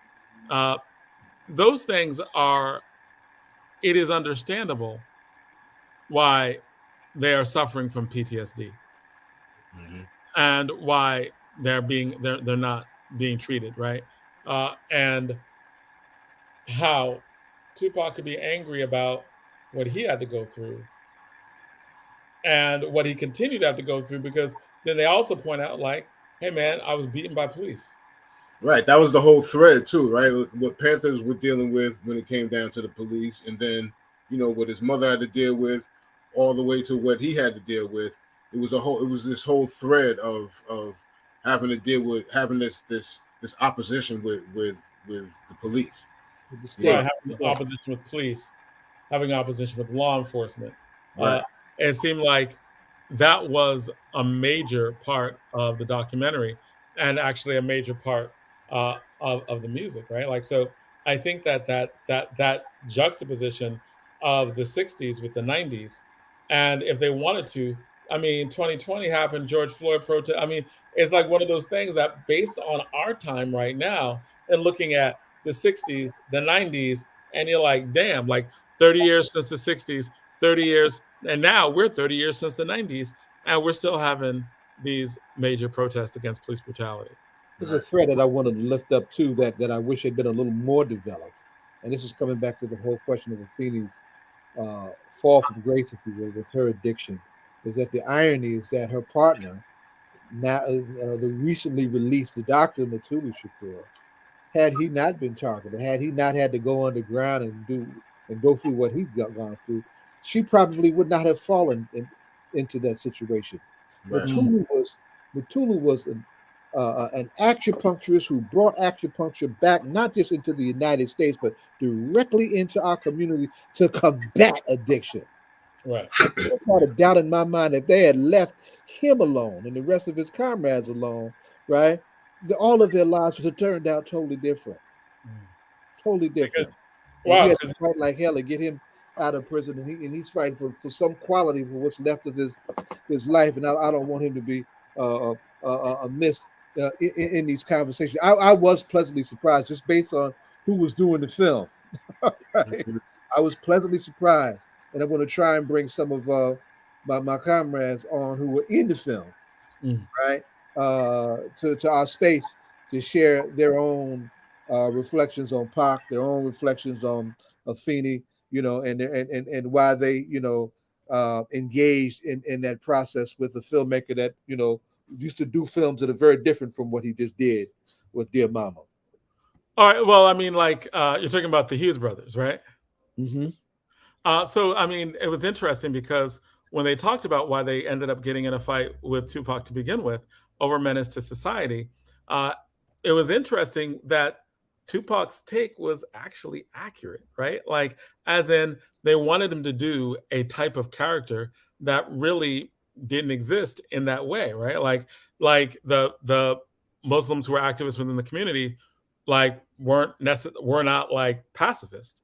They were self-defense people, right? Like, so he's like, if I'm gonna do a character that is not a representative of what's actually in the community, then I need to do a backstory to how he got that way, because that would and that made sense. I mean, he was just saying, look, if we're gonna play this character, if I'm gonna play this character, it's got to be authentic. It's got to be authentic. I'm an actor, so I'm vibing on that. Yeah, right. Because he said, I'll do what you want me to do. I'll play a pacifist Muslim if you want, but based on the timing and the geography and the different organizations that were there, right? How would he have come up? What Muslim organization would he have come through? Would it be Nation of Islam? Would it be what type? Because the whole pacifist thing is not necessarily something that is natural from that particular community that he was supposed to come from. So he's like, if I'm going to do this from this particular community where I come from, I'm not saying I'm not going to do it. I'm just saying you need to give me a backstory so that people aren't thinking that this is representative, that they don't get a misunderstanding of what goes on within these communities. That was reasonable. And then it seems like, I don't know, the Hughes brothers, by their own admission, must have forgot where they were or who they were talking to, or that they were nice middle-class kids, because like that whole who you calling a bitch, see a bitch, hit a bitch, like that probably shouldn't have gone there. And they probably shouldn't have gone there when they were surrounded by where they were surrounded and who they were surrounded by. I thought that was very interesting in terms of their repeat of that particular conversation. Yeah, definitely. But speaking of Tupac, on the 7th, on Prince's birthday, actually, rest in peace, Prince. June 7th, Tupac was given his Hollywood star posthumously. Was given his Hollywood star. His sister Sakiwa was there. Yeah. To receive the honor for him. Would you say, Zayed? Cream was there too, wasn't he? Yeah, I believe so. Jamal was there. Jamal was one of my party comrades. I thought Mopreme was there also because they were all on the West Coast. Mm-hmm. Yeah. So that was big, and it's crazy when you think when we lost Pac, that was when we lost Pac, like there was like 2-3 films that came after he passed. That's right. You know what I'm saying? That's so, right. It's like, man, it's almost like he probably wouldn't have gotten his Hollywood star sooner because so much stuff came out later. You know what I mean? But he's done so much work, man, in his career. You know what I mean? Just film wise. Besides the music, starting with Juice and stuff that he was, little things that he's done on TV. Because I've seen like public access stuff that he's done on TV back when he was still in in his in acting school, in his art school, stuff that he's done with Jada Pinkett and stuff, But Pac's been doing it for years, man. He's got so much stuff under his belt, and then you add the music on to that came prior to all of the film stuff. Man, his career was bananas, and he was prolific. Yeah, man. He's prolific, and he was trying to create. And a lot of folks don't know this about his story. He was worried about his Panther elders. There's a lot of them, threw down to the fullest. Yeah. By virtue of their profiles, and so many have been done time, and some done some real long time, right? Mm-hmm. A lot are in positions where at the end of their lives, in the silver of their lives, they're struggling with their own basic needs. They're struggling with their resources, and he wanted to use some of his new music that he didn't that stuff that had that wave of stuff that hadn't got published yet, to create a vehicle to help some of those elders with their needs, at the back end of their lives. He was loaded. Kid was loaded. Definitely. We all make mistakes, and it's horrible how we lost him from in the short period that we had him. Right. He put out what he put out was incredible. Yeah. That brother had a lot of energy, man.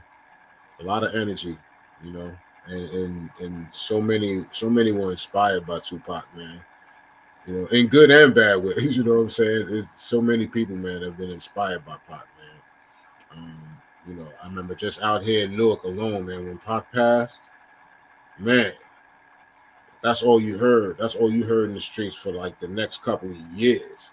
It was Tupac, Yeah, and we lost him around the time that Assad is considered his aunt. Mm-hmm. Yeah, the time that she lost her mother, right? Yeah. And so Assad in exile, the ripple effect. This internal life being a cover of the Black Panther Party. Those internal spaces, his family, right, to the broad, international impact that he had amongst so many of our folks. It was profound. Yeah. It was really profound, and it was a hell of a thing to see him get that honor, albeit late, and albeit him not here to be able to enjoy it. Yeah, man. Yeah, seriously. But also speaking of Panthers, today is the anniversary of LL's "Walk Like a Panther" album, which had Big Old Butt and Jingling Baby and all of those songs on there.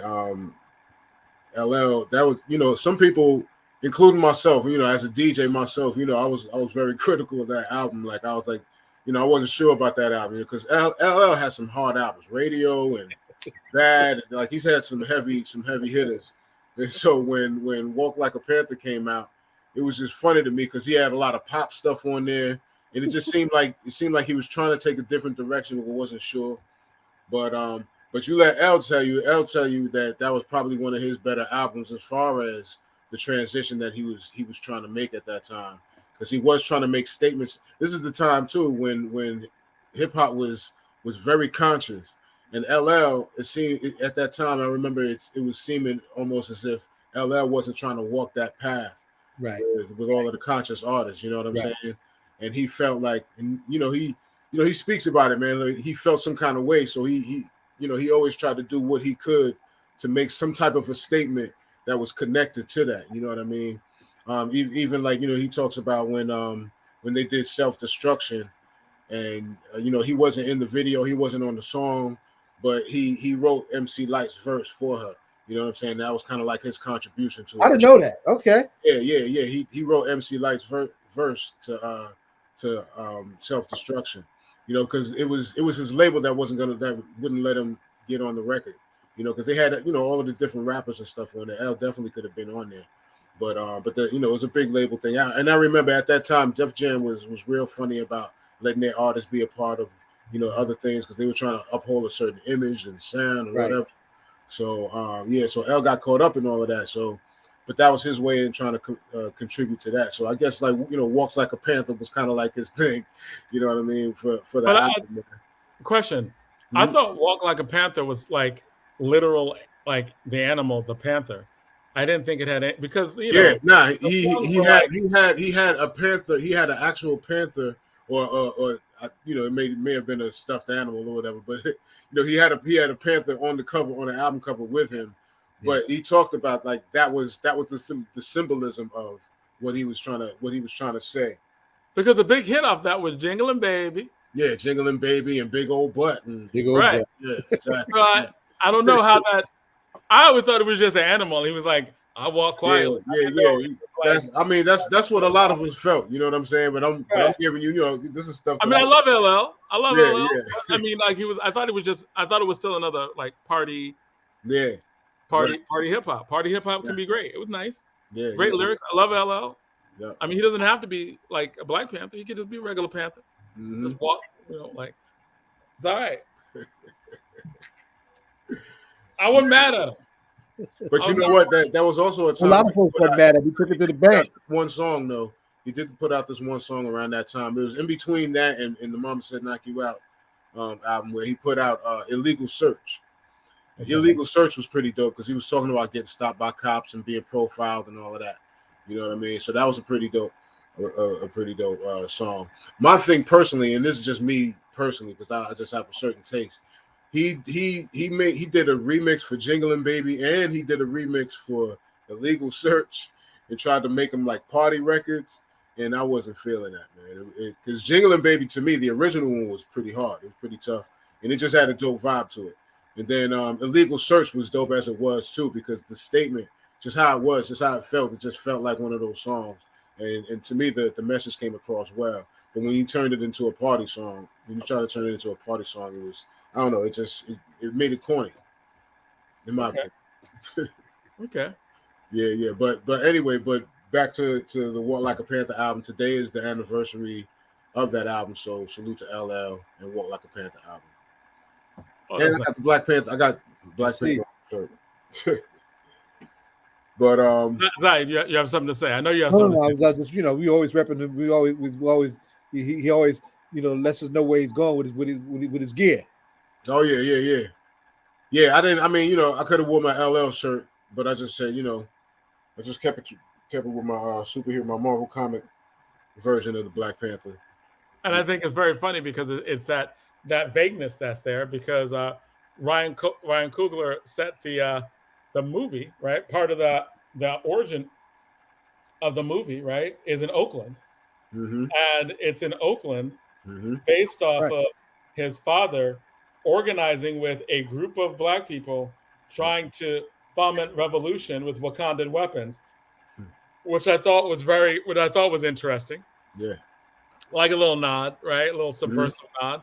Mm-hmm. And also in the previews, there was some pushback because the Black Panther was sitting in one of those chairs that was made with those plants. The bamboo chair, the wicker chair. Yeah. Right. And so, which was another homage to the Black Panthers, and Ryan Coogler is also from Oakland. So I thought there was a lot of that just thrown in there, definitely, just for thought, that I thought was, all right, you're a Disney film, but Ryan, maybe you're trying to do something else, which is okay. I mean, because I do think that Michael B. Jordan really, really honed in on his inner Newark in order to do that role, right? Yeah. Like I think he honed in on his Mary Baraka, right? Like inner Newark, inner like revolutionary, like he had that swag and revolutionary spirit that was made the movie really interesting and a lot of fun. It helped him really. I mean, Michael B. Jordan stole the movie, right? Just stole that movie with that. But I think it's interesting going back to this. The sisters going to agree with you because they know they all wanted the brother to be the other brother to be their husband. You said what? The sisters going to disagree with you because they all wanted the other brother to be their husband. Chadwick. Yep. No, I mean, my daughter would agree with you. I took Safi to see that, I had to really struggle with it, especially when you got the little white CIA savior. That drove me bananas. Yeah. Right. Right. So I Right, went but, on. I can't take you nowhere, Daddy. You know, I want Right, you to look at Michael B. Jordan because I thought you would dig him. I said I do, but that CIA shit is bullshit. Well, I mean, okay, so here's what else they did that was that I thought was another nod to it, right? They were like, I know he was trained by the CIA. We trained him to overthrow governments. I mean, at least he was honest, right? He was like, we trained him to overthrow government. That's what we do in the CIA. We overthrow governments and we destabilize. And that's exactly what it's doing to you. It's like exactly what the US does and the CIA trains them to do. I thought it was funny too. But all that to be like the way in which Panthers are used, like you say, Black Panther with LL, it's just a Black Panther, right? Mm-hmm. Like it just seems like he's like, I'm stealthy like a Black Panther. Mm-hmm. But everyone's like, is it a Black Panther? And even with the Black Panther, the shirt you're wearing, people were saying, is he making an homage to the Black Panthers? Right. Or is it just there's always that connection, you know what I mean? Right. There's always that playfulness in which they're trying to evoke that part of history, or are they just trying to make you think about it? And I always think that's a little interesting. Yeah. Even as the white CIA agent. Did you see the second movie, Zaid? No, I didn't see the second one. I haven't seen the second one. I'm gonna ruin part of it for you, but what do you mind me ruining for you? I think you'd like it. I don't care. Go ahead and say what you're gonna say. Yeah, well, in this one, at least the CIA agent, right? He betrays America and is about to get thrown in jail for the rest of his life as a traitor. For the people, or for who? No, he betrayed the United States of America to help Wakanda, and he's about to be thrown in jail. So I figured you'd like that. Made him a double agent. Disney class suicide. Yes, right. He was like, that's what you talked about before, right? He engaged in class suicide, and in the first movie, in order to get acceptance, he had to sacrifice his life for a Black woman, right? Because he jumped in front of the bullet, and that's how he got brought to Wakanda. In the second movie, he commits class suicide. So even in that, they're playing games. They're having fun with it, right? To try to get someone like you, Zaid. To try to get someone like you. Give a damn about me. They're going after our kids and their money. Absolutely. I think it's another time. It's the end of the show. It's 9:02. We had a great show today. Loaded show. I just regret that Demo has so much problems with his sound because he always has so. He had a lot to say. I'm proud of him. Right, and I love having him on, man. Always. We got to try to get him back on. Tomorrow, June 10th, Harriet Tubman Park, no longer Washington Park. From at 1 o'clock is that teaching in connection with Truth Initiative, and next Thursday, 11 to 1, we're rallying for community-based violence intervention, and at 1 o'clock to 3, we're rallying for a worker retention bill, a strong worker retention bill at the State House, right? Where all them laws are passed and mispassed. Right, we're gonna be turning it up. All right. Well, thank you so much. That's another week. DJ Rhino, got any final thoughts? No, that's it for me, man. I'm taking a break from my Twitch thing for a little while. I'm gonna come back in September. I'll probably do little pop-ups here and there, but I'll post up when I do that. But yeah, I usually like to take my summer break and deal with family, and plus I got a lot of gigs and stuff coming up during the summer. So I'll come back, during Enjoy that, Rhino. You gotta tell us about your gigs and where they are, man. Yeah, definitely, no doubt. And then last week, Congressman, he made it plain that we're going to do it again September for the that's right around the corner. That's great. That's right around the corner. That's going to come quick. Yep, it is. Yeah. All right, I'll talk to you later, man. All right, y'all. Until another week, be careful, be safe, and we'll see you next week. Peace.